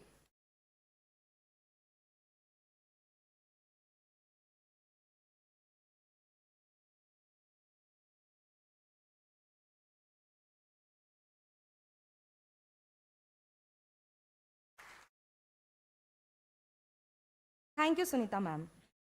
Let's dive into this crucial conversation about shifting the focus from traditional HR outputs to tangible business impact driven by empowered and high performing people.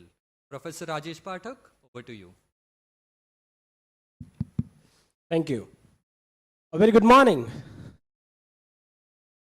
Great. So it's truly an absolute pleasure to be moderating this panel discussion, which is titled Linking People's Strategy to Financial Outcomes. In fact, this topic is very contemporary in the sense that now we see organizations gradually moving from, intuition-based strategy about people to more evidence-based strategies. They have developed metrics. They have started showing linkages of people outcomes with financial outcomes. But there is a lot being talked about.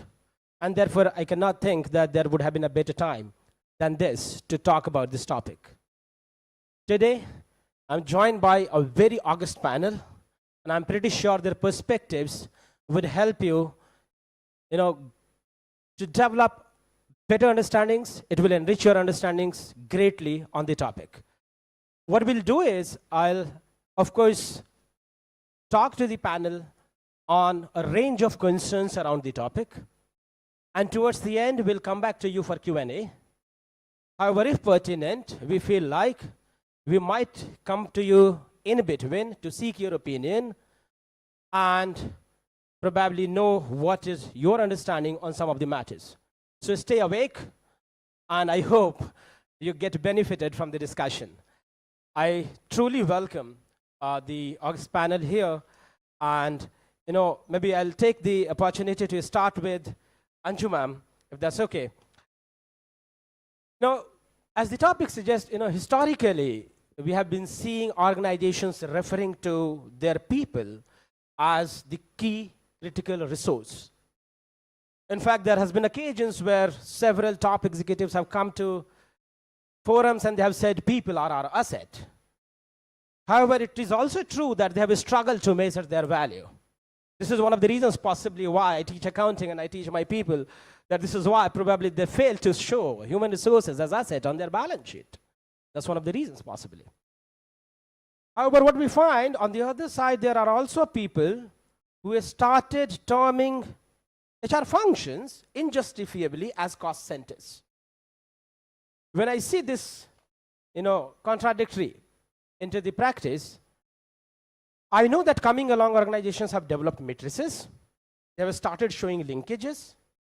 So my question to you that in this framework that we are now, where HR, I believe, continues to be the core element, what are your thoughts? What makes it continue to be the core element? And what are some of the clearest pathways that you see between the linkage of people outcome to financial outcome in your experience?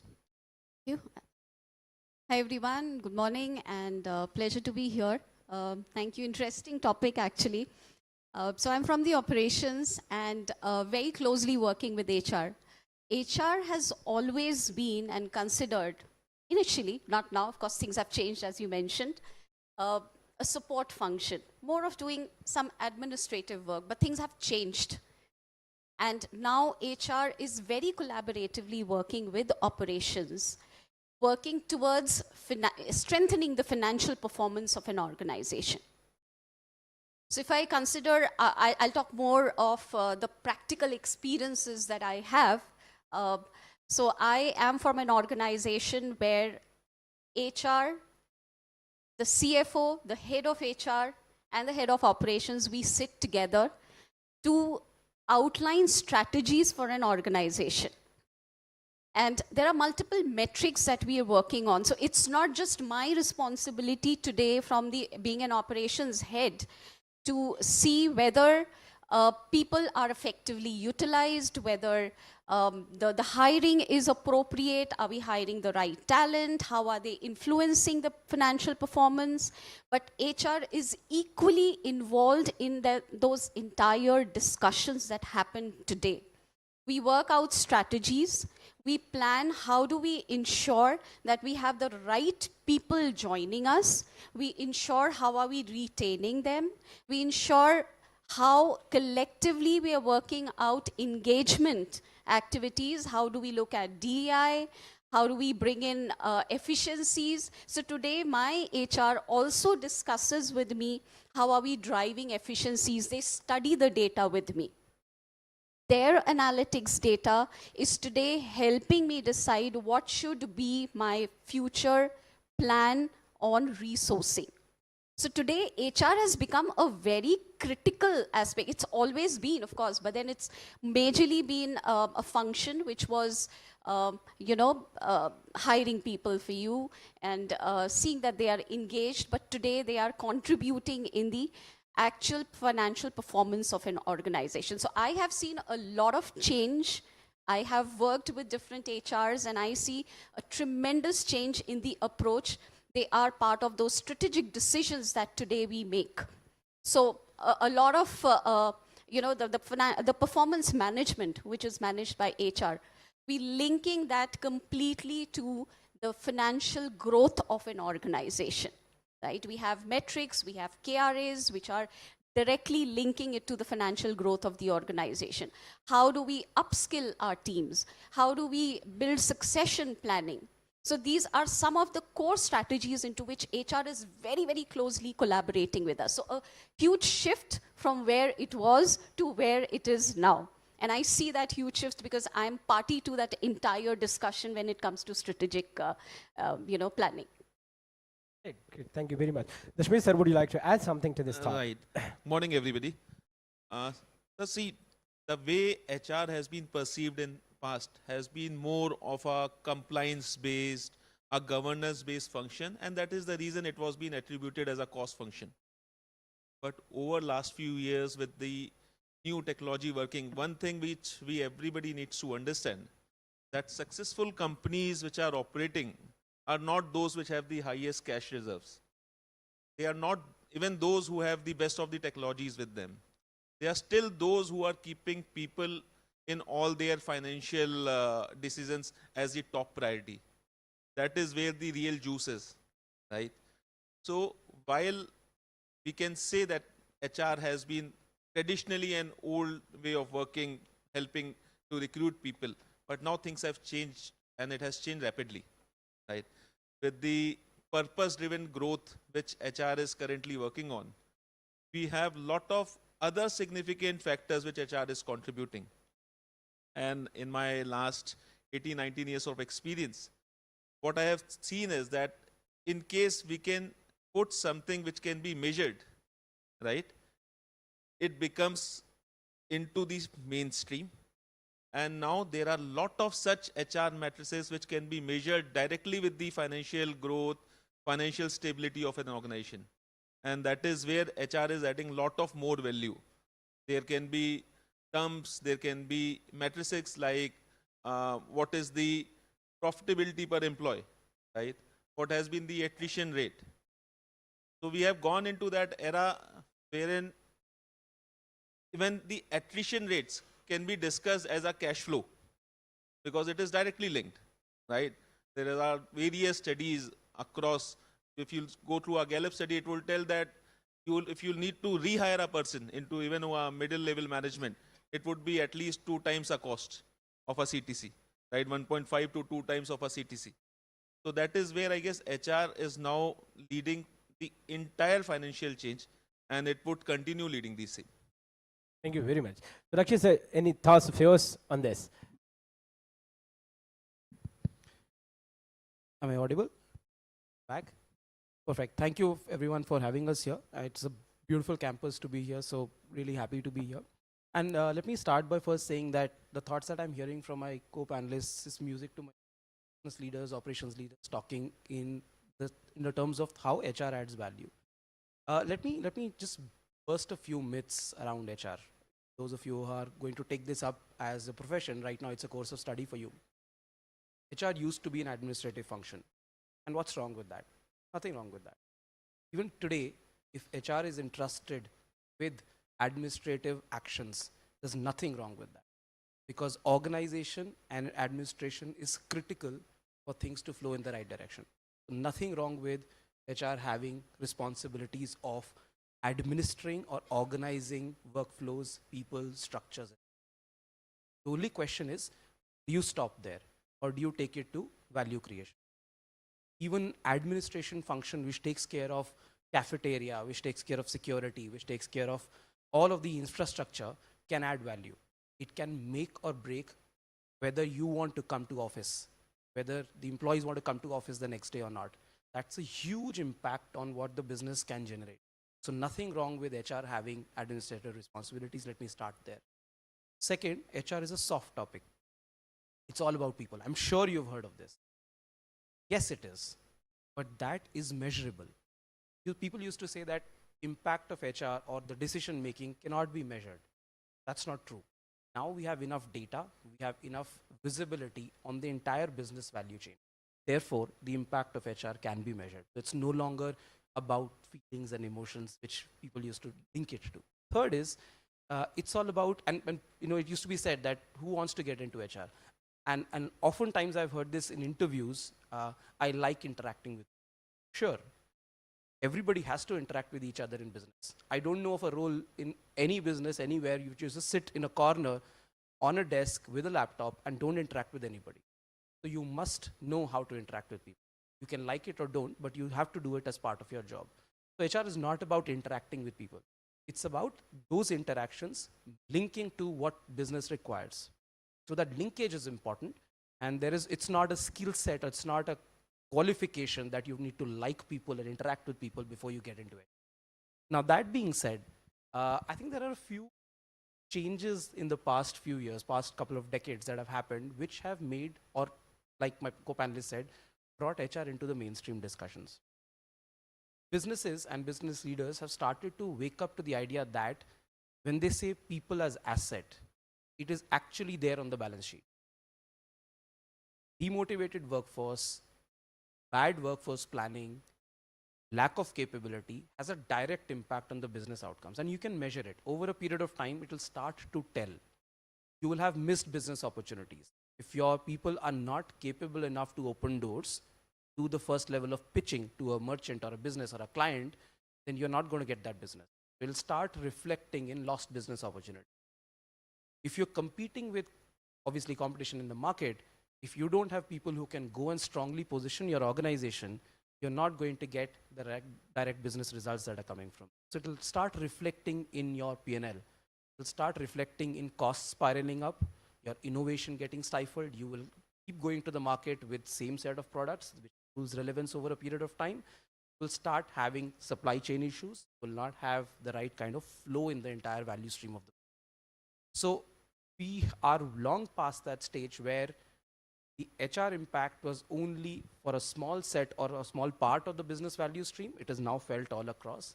And that has been the challenge for the HR function, to educate itself, to start showing up in the right time at the right decision, and then own it along with business.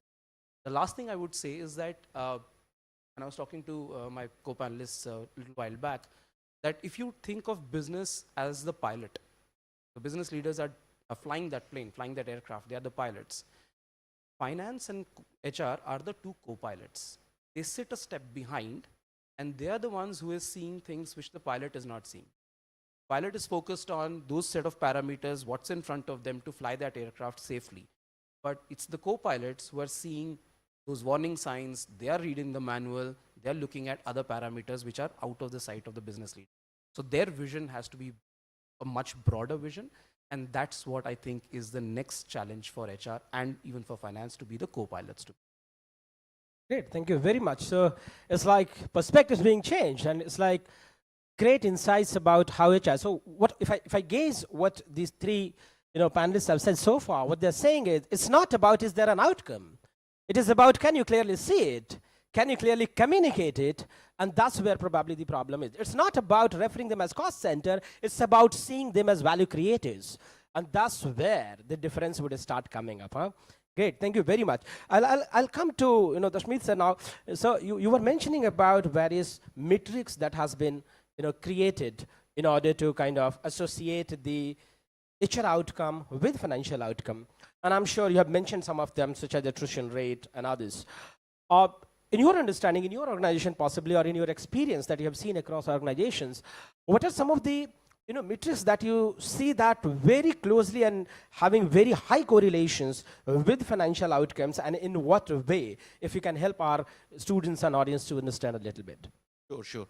So, sir, as I mentioned earlier, that in case we can measure something, we can manage it. And in case we can manage it, it gets funded, right? So anything which can be measured can be managed, and anything which can be managed absolutely gets the funding, right? So there are various key matrices which we can look across, but which are very close to my heart when we are building a very high efficient sales force in the team. It is important that one, attrition should be within the control. That is one very key parameter, because I mentioned earlier that replacing a candidate is again almost 1.5 to 2 times of what the CTC is, right? So it is not only spending additional dollars, but it is also ensuring that we have existing efficiency going long way, right? With our resources which are there, which have tenured, which have worked into the market, which have worked with us, they bring lot of more expertise. They bring lot of more energy to the system. There are definite studies which have measured that in case we have a more sustained team with us, they give much more better profitabilities to the shareholders, to the stakeholders, and the business flourishes, right? So for me, the biggest of the parameter which we all should focus is to retain and upscale our existing manpower, and then look forward for hiring a replacement. That should be the last option in my mind. Ma'am, you want to add something to this? Yeah. So I'll start from the very starting stage when you hire, when you start hiring. So there are multiple metrics that we measure. If I have given a requisition for hiring, how much time duration is an HR actually taking to get me that individual? Because you have a certain notice period and your people leave, and there are instances where we do not get the right candidate or right hire. And that has a direct impact on your financials. So we measure and monitor that from the time that we have given a requisition, how much time is the HR actually taking to hire the right candidate for us. Second is the right fitment for the role, because that's again very, very important. You hire someone, the person, you train, you invest time, and then you find that that individual is no longer working with you. So identifying a right, stable fitment for the role, that's another measure. And you hire, how much time duration is an individual sticking around with you? The retention of an employee that you have hired. That's also directly related to how the HR is functioning and sourcing candidates. And are they sourcing the right kind of candidates? Because there are certain skill sets for which we have direct focused hiring. So that is another measure. Now, of course, there'll be multiple, but I'll switch to the next part, which is once you hire, how is the onboarding experience? Because there are times when people quit after they are onboarded. Probably that experience gives them a feeling that this is not the right organization to be part of. So we also measure how has an experience been during onboarding. So at multiple stages, we actually have, there was an organization I was working with, and we had employee satisfaction being measured at all different stages. How was the experience of interview for an individual? How was the onboarding experience? How was the training experience? How was on-the-job training experience? So at all different stages, we would measure the experience of all the employees. So this is again one of the metrics that we measure. Now, when it comes to training, the return on investment. That's very, very, very important. So how is the training department, which majority of the times is linked with the HR, how are they working closely with our process trainers to design and to probably redo the entire roadmap, just so that you have a return on the investment faster than you actually get. So I'll just quote an example. We worked on a project which was called Right First Time. And that right first time was not just in delivering the product or the service right first time to the customer, but it was a project which started from the very first stage of talent acquisition. So these are all the metrics that we measured, and we worked, the training team which was directly reporting into the HR, they would very closely collaborate with the process trainers to work on a roadmap.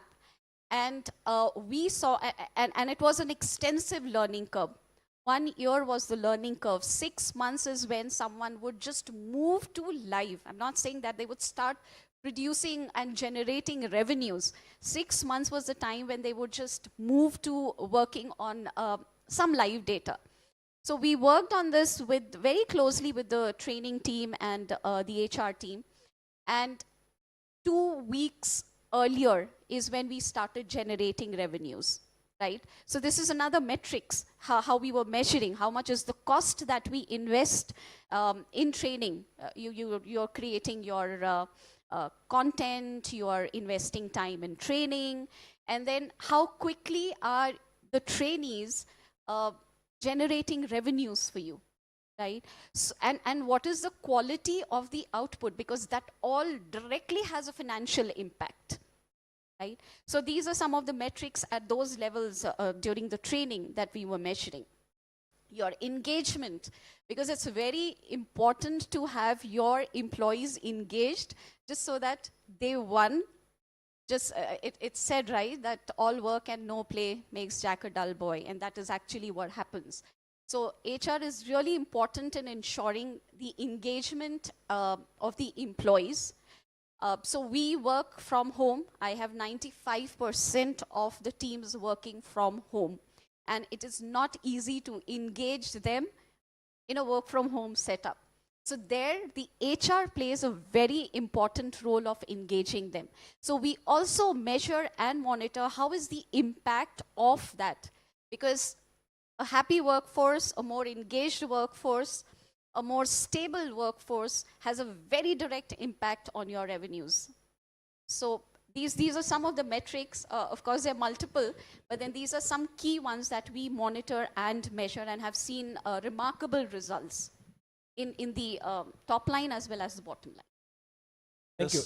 Just to add one thing, as Anjuma mentioned, that engagement is something which HR takes care of. But this engagement has also now taken a different step altogether, right? Engagement is no more limited to doing some fun activities or making our workplace slightly lively. Engagement has moved up, right? Now for employees, in case you actually want to have an engaged employee with you, you need to ensure that he understands that what is the importance of his role there in the system. What is he contributing there, right? And that is where the actual sense of engagement and involvement in the business comes up, right? So once we are moving ahead, engagement has also changed. The way HR function has changed from a cost function to a financial function now, almost a financial function.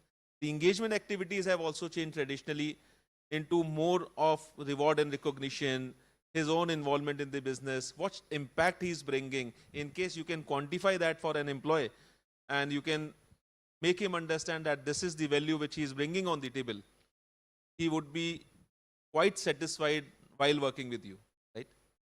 Thank you very much. A very interesting set of conversations certainly going on.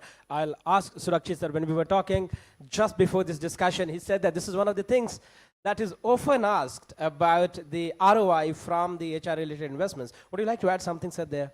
Yeah, very briefly. First of all, both my co-panelists are doing a great job of answering on behalf of HR the metrics that get measured. So thank you very much, and I'm glad and very heartened to hear your organizations doing that.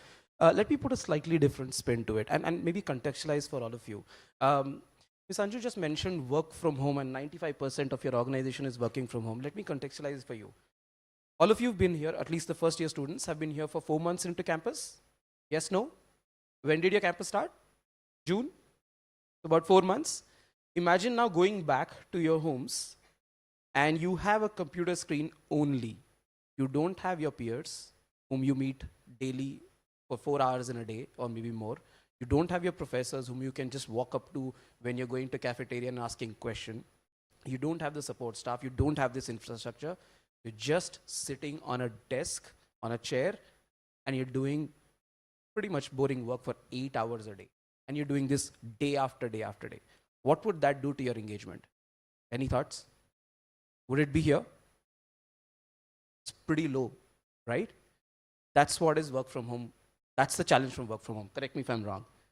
So that's what it means, right? The community aspect of it's totally missing, and that's what HR faces as a challenge. Now let me switch back to some of the matrix questions that we were talked about, right?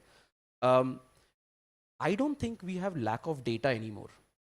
There is enough technology, there is enough HR systems, we have evolved systems, there's a lot of data going around. What is missing is the right kind of courage and conviction, and then the insights. Because what is the data going to do? It needs to drive a decision, right? It needs to drive a decision in the right direction. So how do you gather up the courage and conviction to go to a business leader? You talked about time to hire, turnaround time, right? When you hire, you look for quality of talent. That's when you want people to come and do the job. You want to hire in the right time period. You can't have 6 months waiting. You have notice periods of the person leaving behind. And you have the cost to hire. It's very rare to get all three right. Good quality talent in the right amount of time at the right cost. It's very rare. So how do you go back to a business leader and say, choose the one that you're going to drop? It's not that easy. That's where the credibility aspect comes into it. So along with data, you need that credibility, the conviction, and the inciting part. That's the only thing I would add to this, because my co-panelists have already mentioned some of the key measures that get measured. But how do you take it to business? How do you influence the decision? Going back to the co-pilot example that I gave is what I would say. If I reflect at the opinions that are being made, it's very clear that in contemporary world, the way we see the HR function, what they have started doing is they have started thinking of employees and the capacity building investments as long-term. It turns out that they have built metrics to measure the payoffs, such as time taken to start paying off. And it is certainly, when you talk about engagement, it's not just one type of engagement. The types of engagement that we are talking about is changing. So we see our great perspectives coming here. Now, I have a quick question on this. If you have heard the perspective from the audience, and very quickly to the MBA students, and it's a poll where you'll give answer to one of the other sides. So capacity building investments into the people of the company, which you call training and development often. All the companies almost invest on that. In your view, is that an OPEX or a CAPEX? I want people to poll. So raise your hand in case you think companies spending on training and development of employees is an OPEX. Raise your hands. Okay, I have some of them. I want you to hold one of these opinions, right? You cannot be having no opinions. So I see very less vote. So should I assume the others are thinking, oh, let me ask you to raise your hand, in fact. Raise your hand in case you think that investment into the people or spending into the people is actually a CAPEX. Great, at least this is what I wanted after this discussion, because I know that very often when we teach just into financial terms, we know where we record it in P&L, right? At least you have gone through those courses, So the perspective has to change. I mean, the reporting might be certainly different or slightly different for the reasons that the way it is structured, but the perspectives in general is changing. I'll shift the gear a little bit now. I'll move to the next question, and I'll come to Surakshit. So, Surakshit sir, you have been looking after the HR functions now, and you seem to be dealing with things that I'm going to talk about very often. These days, we are talking about workforce, which are diverse, which are inclusive, and I'm sure when you plan for your workforce, these have bearings on assignment of both resources and people. in your perspective, how challenging that gets, and what are some of the consequences that, particularly in financial front, that you see by dealing with these, and how this also affects the existing workforce, probably leading to sometimes quiet quitting. So, pretty wide topic and a very contemporary topic, because this is an evolving field. It's not a science, it's not a framework which you can say, okay, this is the formula, here is the level of diversity you must have in your workforce, and here is how to manage it. So it's a pretty evolving field, but I picked up two things from what you said. The first one is, what kind of diversity is beneficial, right? Diversity can happen for the sake of it, and of course, diversity is in the form of gender, it's in the form of profiles, it's in the form of the multi-generational workforce that we have. People of different tenures, different experiences all working together. And oftentimes, in today's times, we've seen the complete reverse of the logic that you will have 15, 20 years experience people at a certain level in the organization, and then the middle hierarchy, and then the entry level. At times, you now find, especially in technology organizations, much younger talent pool sitting in senior positions as well. You have co-founders who are in their 20s and their 30s, right? So it's the original paradigms are shifting from that perspective. So I think along with leadership, the HR function has a unique challenge of identifying what kind of diversity makes sense for that particular business at that point in time. It is never a question that can be answered for posterity. 10 years down the line, my business might require a different composition of the workforce. It may require people with a different skill set, and I may not worry about tenure, right? So those paradigms have to be constantly reviewed and challenged. That's what the boardroom discussion that we talk of, HR has got that seat on the table, that's what you need to talk of. You're not going to keep talking about hiring all the time. That is a process. But what is the change that you're bringing in? It is through questions like these, where you're thinking forward and saying, today, this is the composition of my workforce. Tomorrow, it needs to change, and how. And sometimes there isn't even a problem statement to answer. That's the hardest problem to solve, the problem that your business leaders don't see yet, right? So how do you convince them that there is a problem around the corner, and here are the ways to solve for it? Therefore, important to define what is needed for business. Taking a step further back, it's very critical for the HR function to then know business. If you're not going to know what are the nitty-gritties of your business, where does the revenue come from, where is the leakage happening, what are the competitive advantages that you carry versus competition, you're not going to be able to define the problem. I'll give two examples, and this is a very interesting example on a lighter note. I worked for, in my introduction it was said that I worked for FMCG organizations. And as you know, FMCG organizations produce real world products. There used to be a time, and I'm not going to name the organization, where a hair care product was managed by a team of people, of all men. Personal care products, the team was all men. The entire team which used to take decisions on product, on the pricing, on the market placement, on the entire marketing efforts, all of that was people who hardly used that product. Right? And this is not a gender stereotyping answer. It is simply the way it is, that those products were not meant for people who are actually running and driving the strategy for a 40,000 crore company. Do you need diversity in that decision making? Of course. That diversity is needed versus carrying a ratio or a percentage or X number of people from this kind of a background or that kind of a background. So the constant questioning and challenging on what kind of diversity is needed, that's one part of the. Second is, once you have that, how do you manage it? I think the one important thing here is the sense of purpose. If you have, and today a lot is being said about generational Z or generational X or millennials or whatever. I think that one common human element is a sense of purpose. If each one of us know what they are contributing to and how that is moving the business forward, and that sense of purpose is enough for people to at least come to the table, and then you can, the systems and processes and goal setting, etc., can take over. But if you don't have that sense of purpose, if you don't have that co-creation of what business wants to do, then you're going to have a very fragmented yet diverse workforce, which is recipe for disaster. That's when things start to unravel. So when HR functions and leadership is building a diverse workforce, you also need to think, how do you want to tie them together? How do you want to make sure that there is complementarity of skills, complementarity of contribution, and then be able to say, this makes sense and what we continue and keep course correcting. Thank you very much. Ma'am, would you like to add something? Do you have something, some thoughts on this? I completely agree with him. It's just not that you need to have a diverse workforce. You know, there has to be a purpose behind it.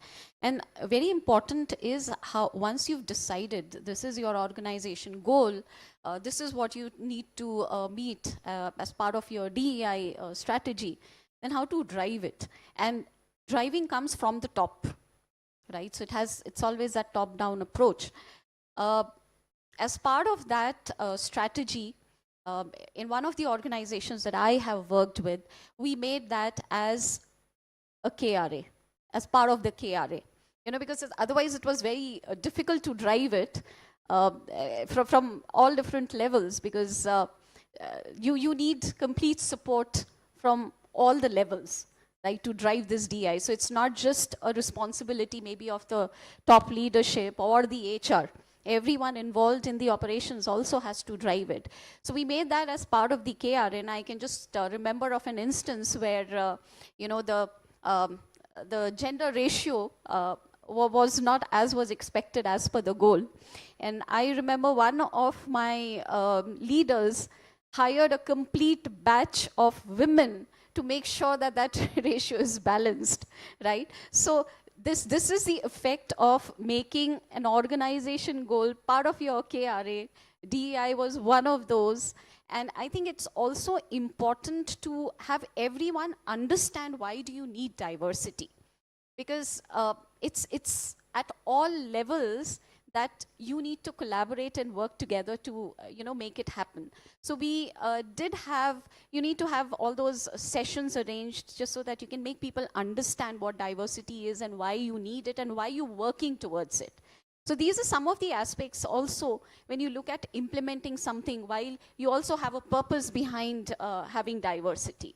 So these aspects are very important, you know, for the leaders to think and also to strategize when they're working on and deciding to have DEI. Would you like to come on this, Dashmit sir? I guess could not agree more with what Sudakshit said.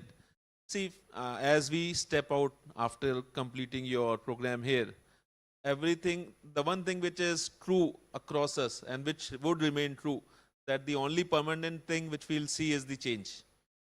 Right? That is the only permanent thing which we would be noticing, that there would be changes across and with the time, with the performance, with the other parameters, right? So we need to understand why diversity is needed, first of all.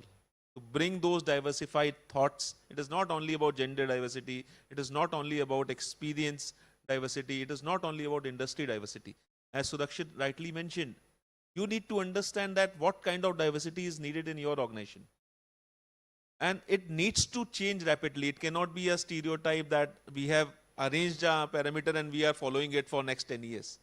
We need to periodically review it and then make appropriate changes around it so that it is tailoring and helping us in our day-to-day businesses.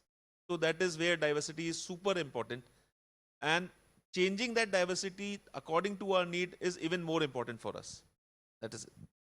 Yeah, so what we are hearing is, if we gauge their thoughts, it clearly appearing that there are buzzwords appearing into the business world. There are organizations falling for it, and probably they are having financial consequences thereof. What truly matters from this view, we can understand, is don't have it for the sake of it. You look at the composition, and if that truly matters, and if that composition suits you, that's when you have it. Right? That's the clear thought that I get. I'm now coming to Dashmit sir once again, and sir, my question to you would be, slightly related. There are several factors that, as the title mentions, that are hardest to quantify, but they matter the most.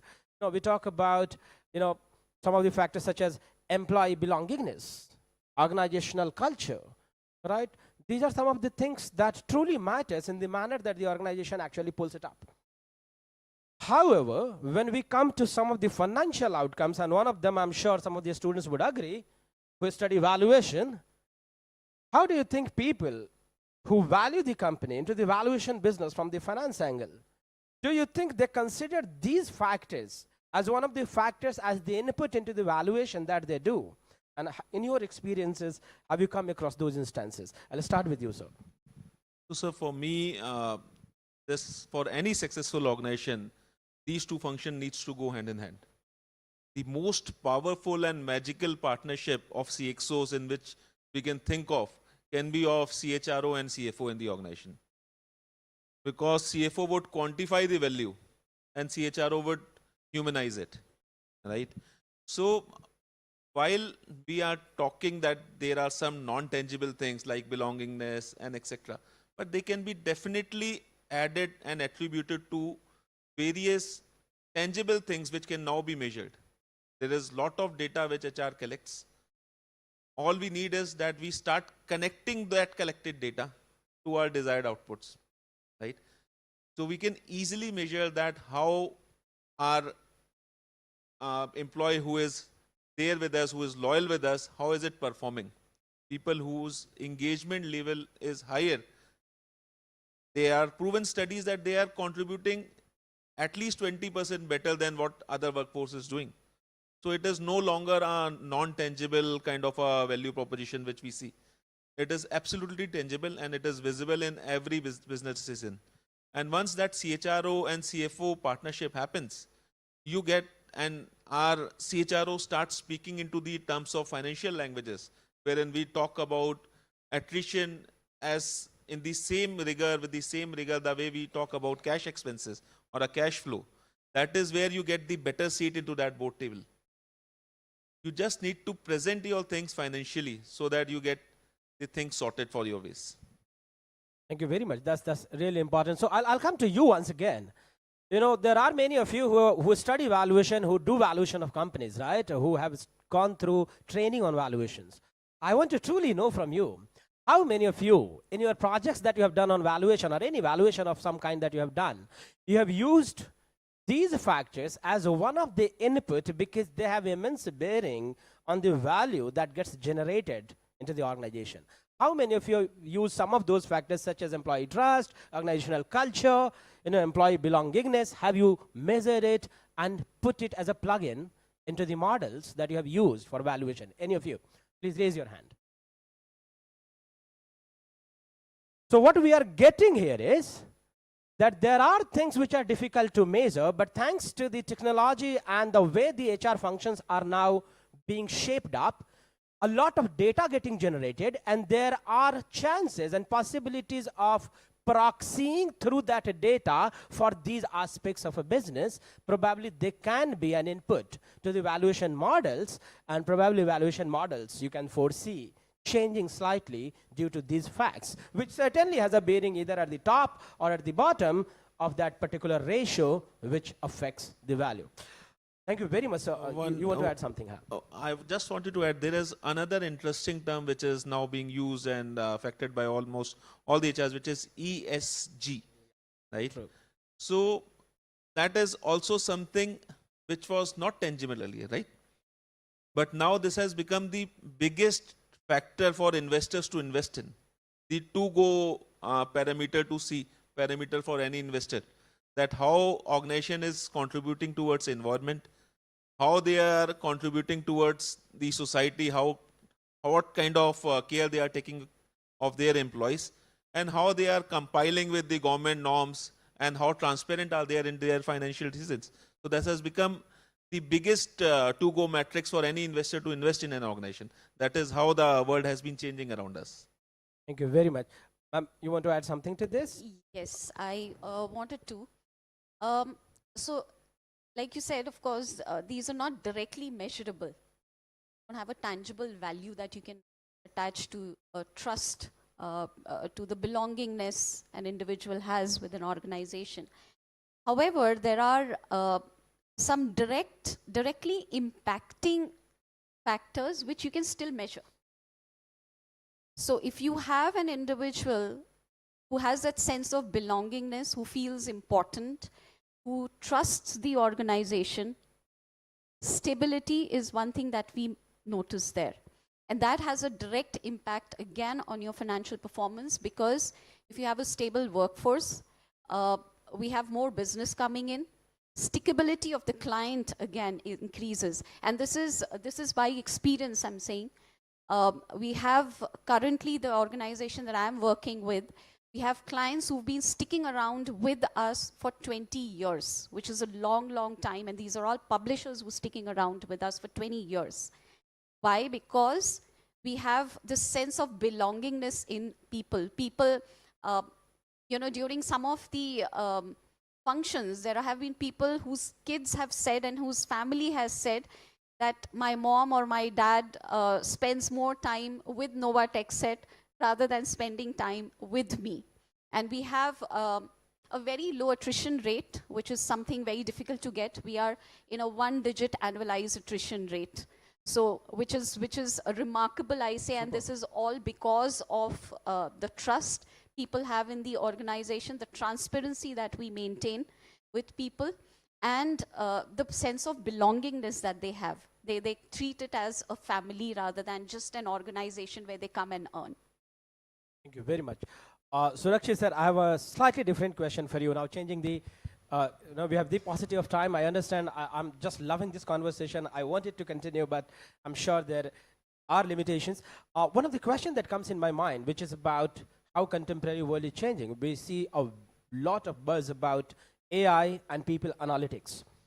So in your understanding as a role of HR professional, do you think that these HR analytics and this AI emergence is going to help you assess the impact of workforce much clearly and more objectively into the coming times? So short answer is yes and no. It totally depends on the utilization of the technologies that we are talking of. But let's take a step, further from there. What are these technologies expected to do? Better decision making, right? Now, when the human resources function is looking at some of these variables that Anju just mentioned, they are linking the dots. They're trying to connect, and I'll take an example. We had a very interesting exercise where we wanted to do the modeling around attrition, the heat map, what are the factors that lead to attrition and which parts of the organization are going to get more or less affected by it and what are those contributing factors.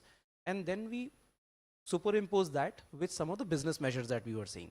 So sometimes you have to go a little deeper. We saw things like, for example, the retention of clients or win back. For example, we said how much margin or profitability is generated from each business or accounts that we manage. So it's not just clocking of those numbers because that can camouflage things. There are multiple factors that can give you a quarter-on-quarter spike or year-on-year spike, but it does not relate directly back to people challenges. So when we looked at those modeling of people actions or the attrition and looked at the business results, we saw direct correlation. So those inciting a human resource function is expected to do. But a human has its limitations. You'll be able to see 10, 15, 20 data points over a period of time. That's where technology helps. So if the entire piece around getting the whole data in one place, looking at the correlated parameters, and then going back with the inciting, saying that this is what's happening in your business, and here is a possible reason why. Then you go to the business with an actionable. Otherwise, you're going to them with a symptom. And business leaders are smart enough to also have the pulse of the floor. A lot of times we feel that it's HR will come and talk about how to manage people. I think the people managers, business managers themselves have a very good pulse of the floor. So they're not expecting to be told, your workforce is demotivated. Yes, they know that. How is it correlating to the business outcomes or the lack of it? And what do we need to do about it? That's what the data tells us. Which part of the entire ecosystem you address? Is it a policy issue? Is it that any particular policy or a process is broken, it's not giving the right results? Is there a lack of investment? Are our rewards systems not aligned with what the business wants to drive? Is our performance management system dated and still focused on hierarchy related aspects to it? So which part of the problem statement you can attack, that has become much more clearer with this technology coming in. And then the rest of it has to be the interface between the human resource function and the business. So technology by itself will not drive decisions. It is the inciting that comes from technology with all the contextual information that HR has. That combination is going to help forward. Thank you very much. I'll have the last question. I'll take your quick comments and then we'll open it to the audience for their Q&A. And the question, the views that I get from you, if I make the reflection, it turns out that it's not about empathy versus economics. It's about really understanding the value creation that happens in a variety of ways from the people who are into the organization. So, final thoughts on why it is not about empathy versus economics. See, for me, all the financial success which is there for any organization is an outcome. The actual drivers behind that is leadership, culture, behavior, which we are demonstrating in an organization, and all that is people-led, right? There is no financial success cannot happen without all these people-led attributes which are there. So for any organization, any success is bound to happen only if we are linking the financial and the human resources in sync. Till the time we are not able to do that, we would be struggling to continue in this rapidly changing world. So that is where I think that this is the most important thing to do. Thank you very much. Ma'am, any views? I have always been a people's manager. So for me, people take priority because I know if they are given their due respect, they are valued, the impact on your business metrics, which actually result into financial gains, will automatically positive. So for me, people are very important, and their well-being, as both physical and mental, highly important. And I know they will definitely impact the financial results, and that's been an experience for me. Thank you. Rakshit sir, you want to say something on this? Yeah, just one thought here. We've been referring this entire discussion, the summit is also called the HR summit, right? And when you talk of it as a resource, the first thought of it is it's expenditure. We talked of capex, we talked of opex, and therefore you're always trying to minimize expenditure. That happens with our personal finance also, right? You're minimizing your expenditure. Think of it as a capital and think of it as human capital. It's not a wordplay, it's not a gimmick. If you do that, then you're thinking of investment. And then you talk of return on investment. Earlier panel talked about, Mr. Anand talked about people decisions changing all the way up to the valuation of the company. You talked about valuation, right? Talked about how the market responded to some of the people's strategies that they were taking back. They were experimenting, but the impact was very much there. So from expenditure to investment to something that shapes the market capitalization of a very large companies as well. That is the value chain for HR. So I don't think it's an empathy versus economy question at all. It's how you position what you want to do with this asset. If you call human capital as asset, what do you do with it and where do you play? That's the way I would think of it. Thank you very much. What the reflections? A round of applause for them. Really. Now we come to you. Now we come to you to ask your views, your questions, your curiosity to get satisfied in case you have some. Yeah, please offer the mics there in case.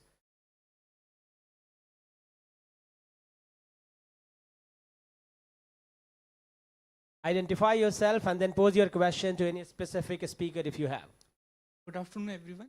My name is S2426. My question is that we have seen that the major thing that we have, like our goal after as a HR is to measure the maybe map these factors such as attrition or profit per employee to the profitable of a, like the survival of a. Then why in industry we don't see individual HRs being mapped to projects? It may be 3 or 4 depending upon individual capability. Like why don't we see that? I have seen like from past experience that certainly who have HRs, but then individual projects they don't.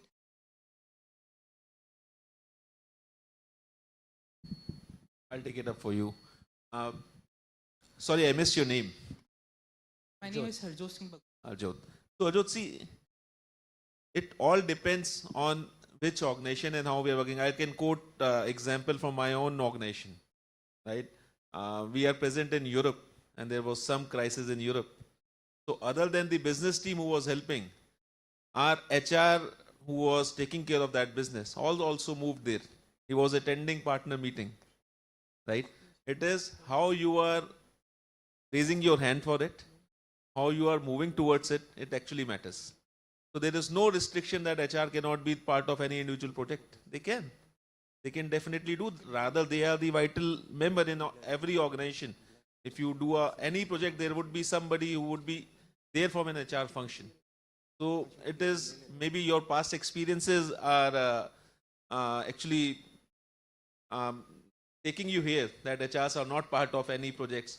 But in real world, it is not happening. HRs are definitely integral part of any projects which is happening. I'd just like to add, like said that, probably you wouldn't have had that experience, in your previous organization, wherever you was working.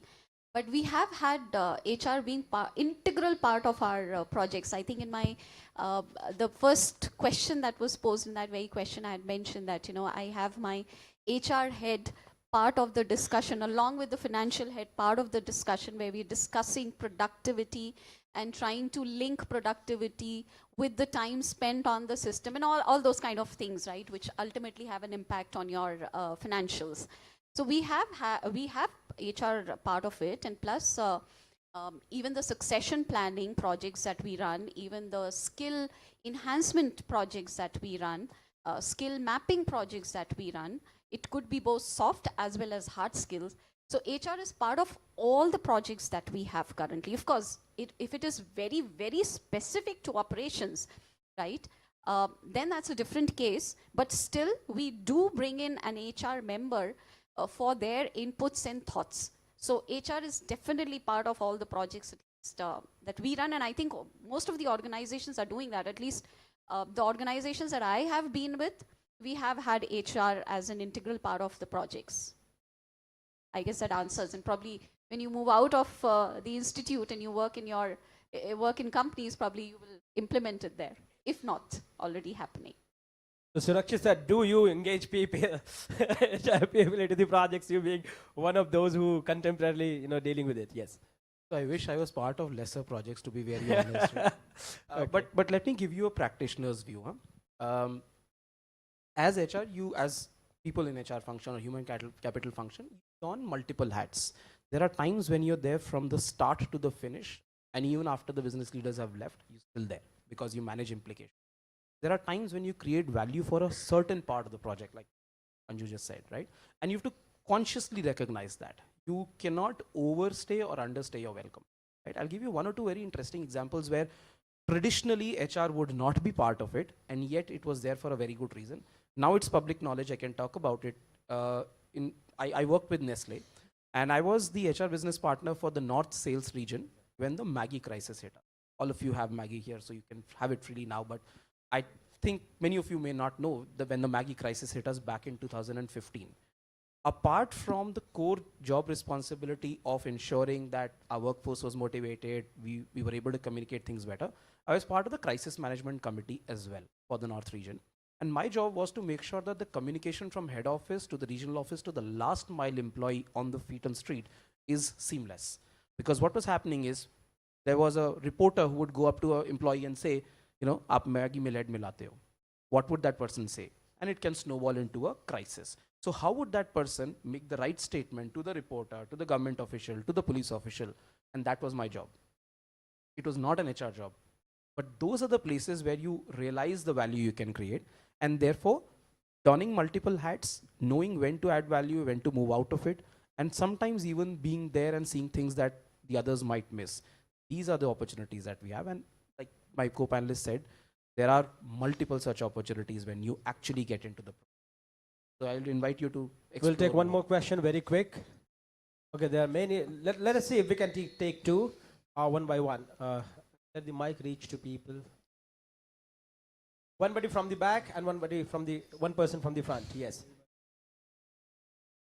Okay, yes, please go ahead. Go ahead. Good afternoon, everyone. My name is Simran Jadhav, PGB batch 2426. My question is to all the panelists, but I think Anju ma'am might relate it more since she's from the operations background. I feel that operations and HR are two such departments which barely interact with each other. And there's a specific notion that, operations have a lot of workload.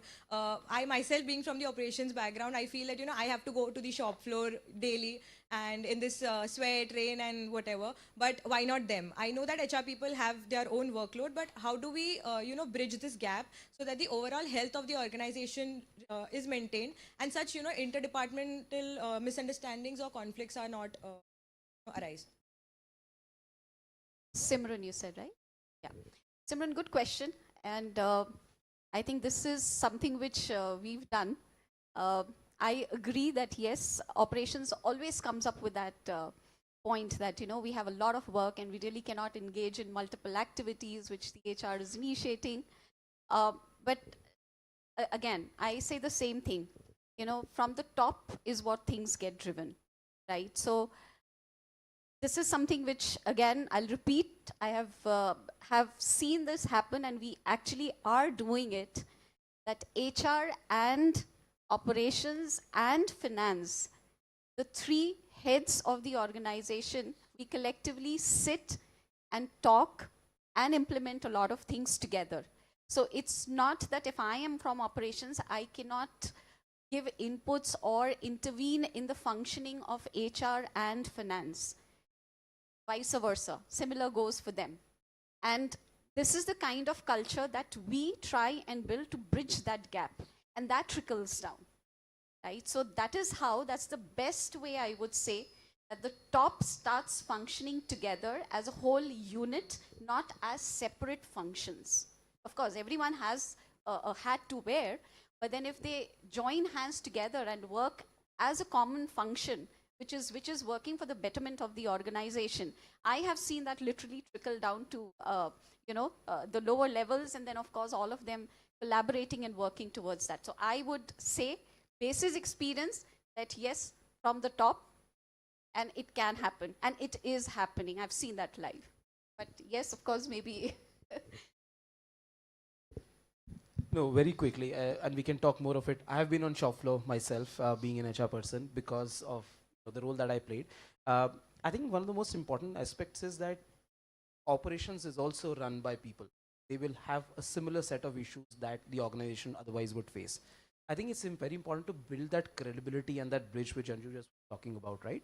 And you will find common solutions. Once that happens, then the value for each other starts to improve, right? And I don't think it becomes a clash at any point in time, because one cannot run without the other. You cannot have an operations function without solving for people challenges, and you cannot also have an HR function which is, say, I'll take care of everything else, operation manages its own shop.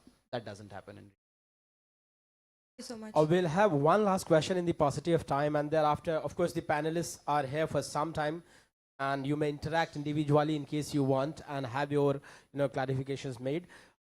Very quickly, one last question, and then we'll close for it. So if I may. Somebody from So, the... if I may. Okay, you get lucky here. Thank you, Go sir. ahead.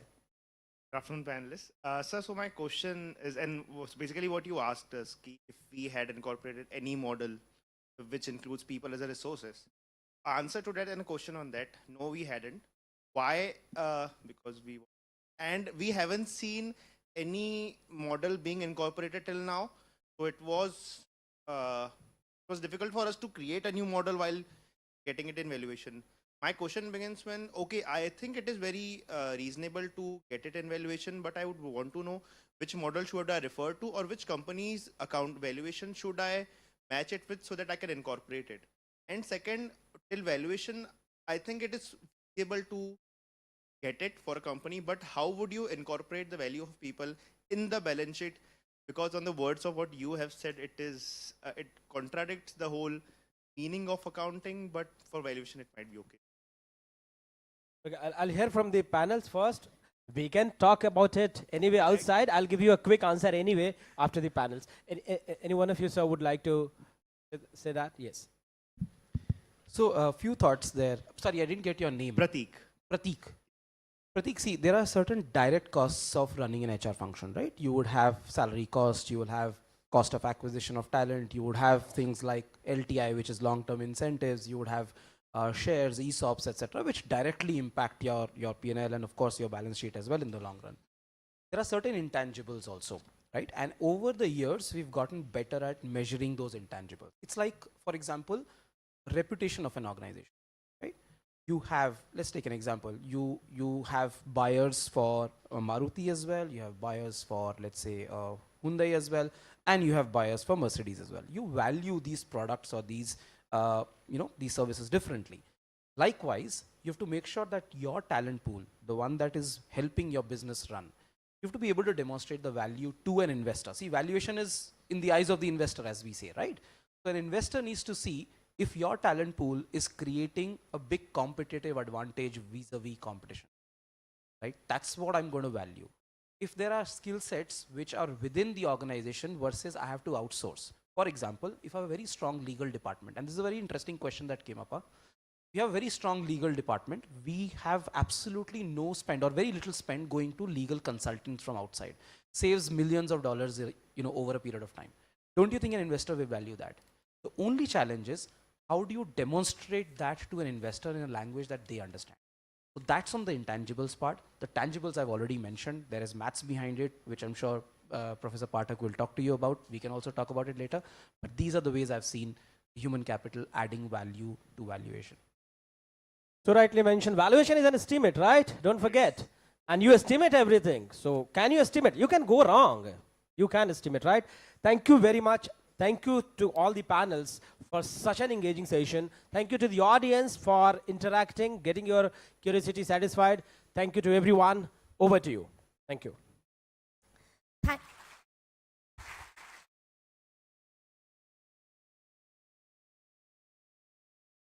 Thank you to our exceptional panelists for sharing their insights.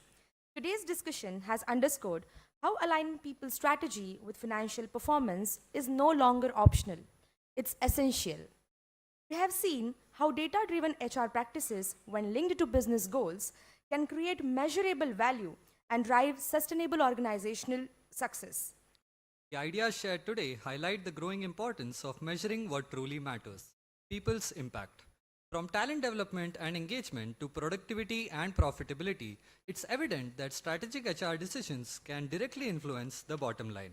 We are grateful for the valuable perspectives you have provided on creating a future where people and performance go hand in hand.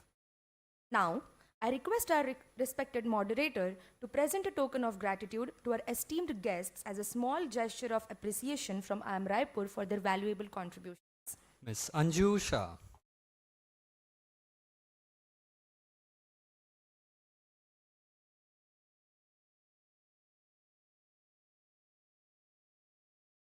Shri Dasmeet Singh.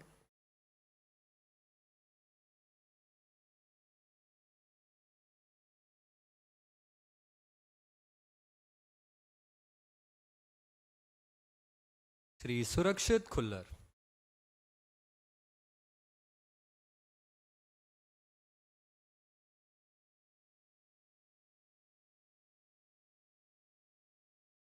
I would now like to invite our respected faculty, Professor Samar Singh, to felicitate our gracious moderator, Professor Rajesh Pathak, with memento.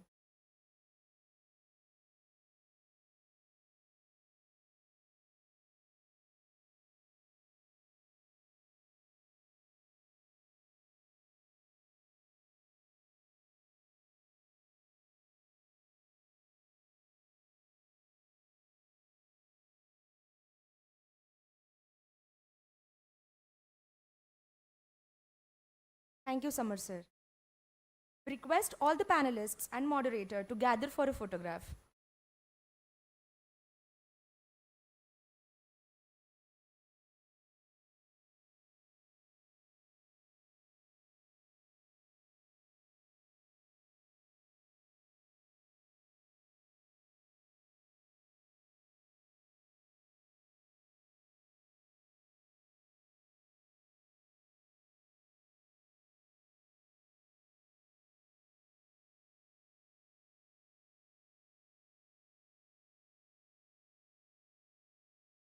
As we conclude this session, we invite everyone to join us for a lunch break.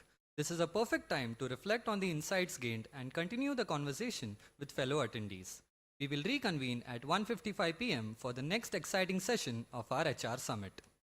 Thank you for your engagement, and we look forward to see you back here. Students are requested to be seated while the guests leave.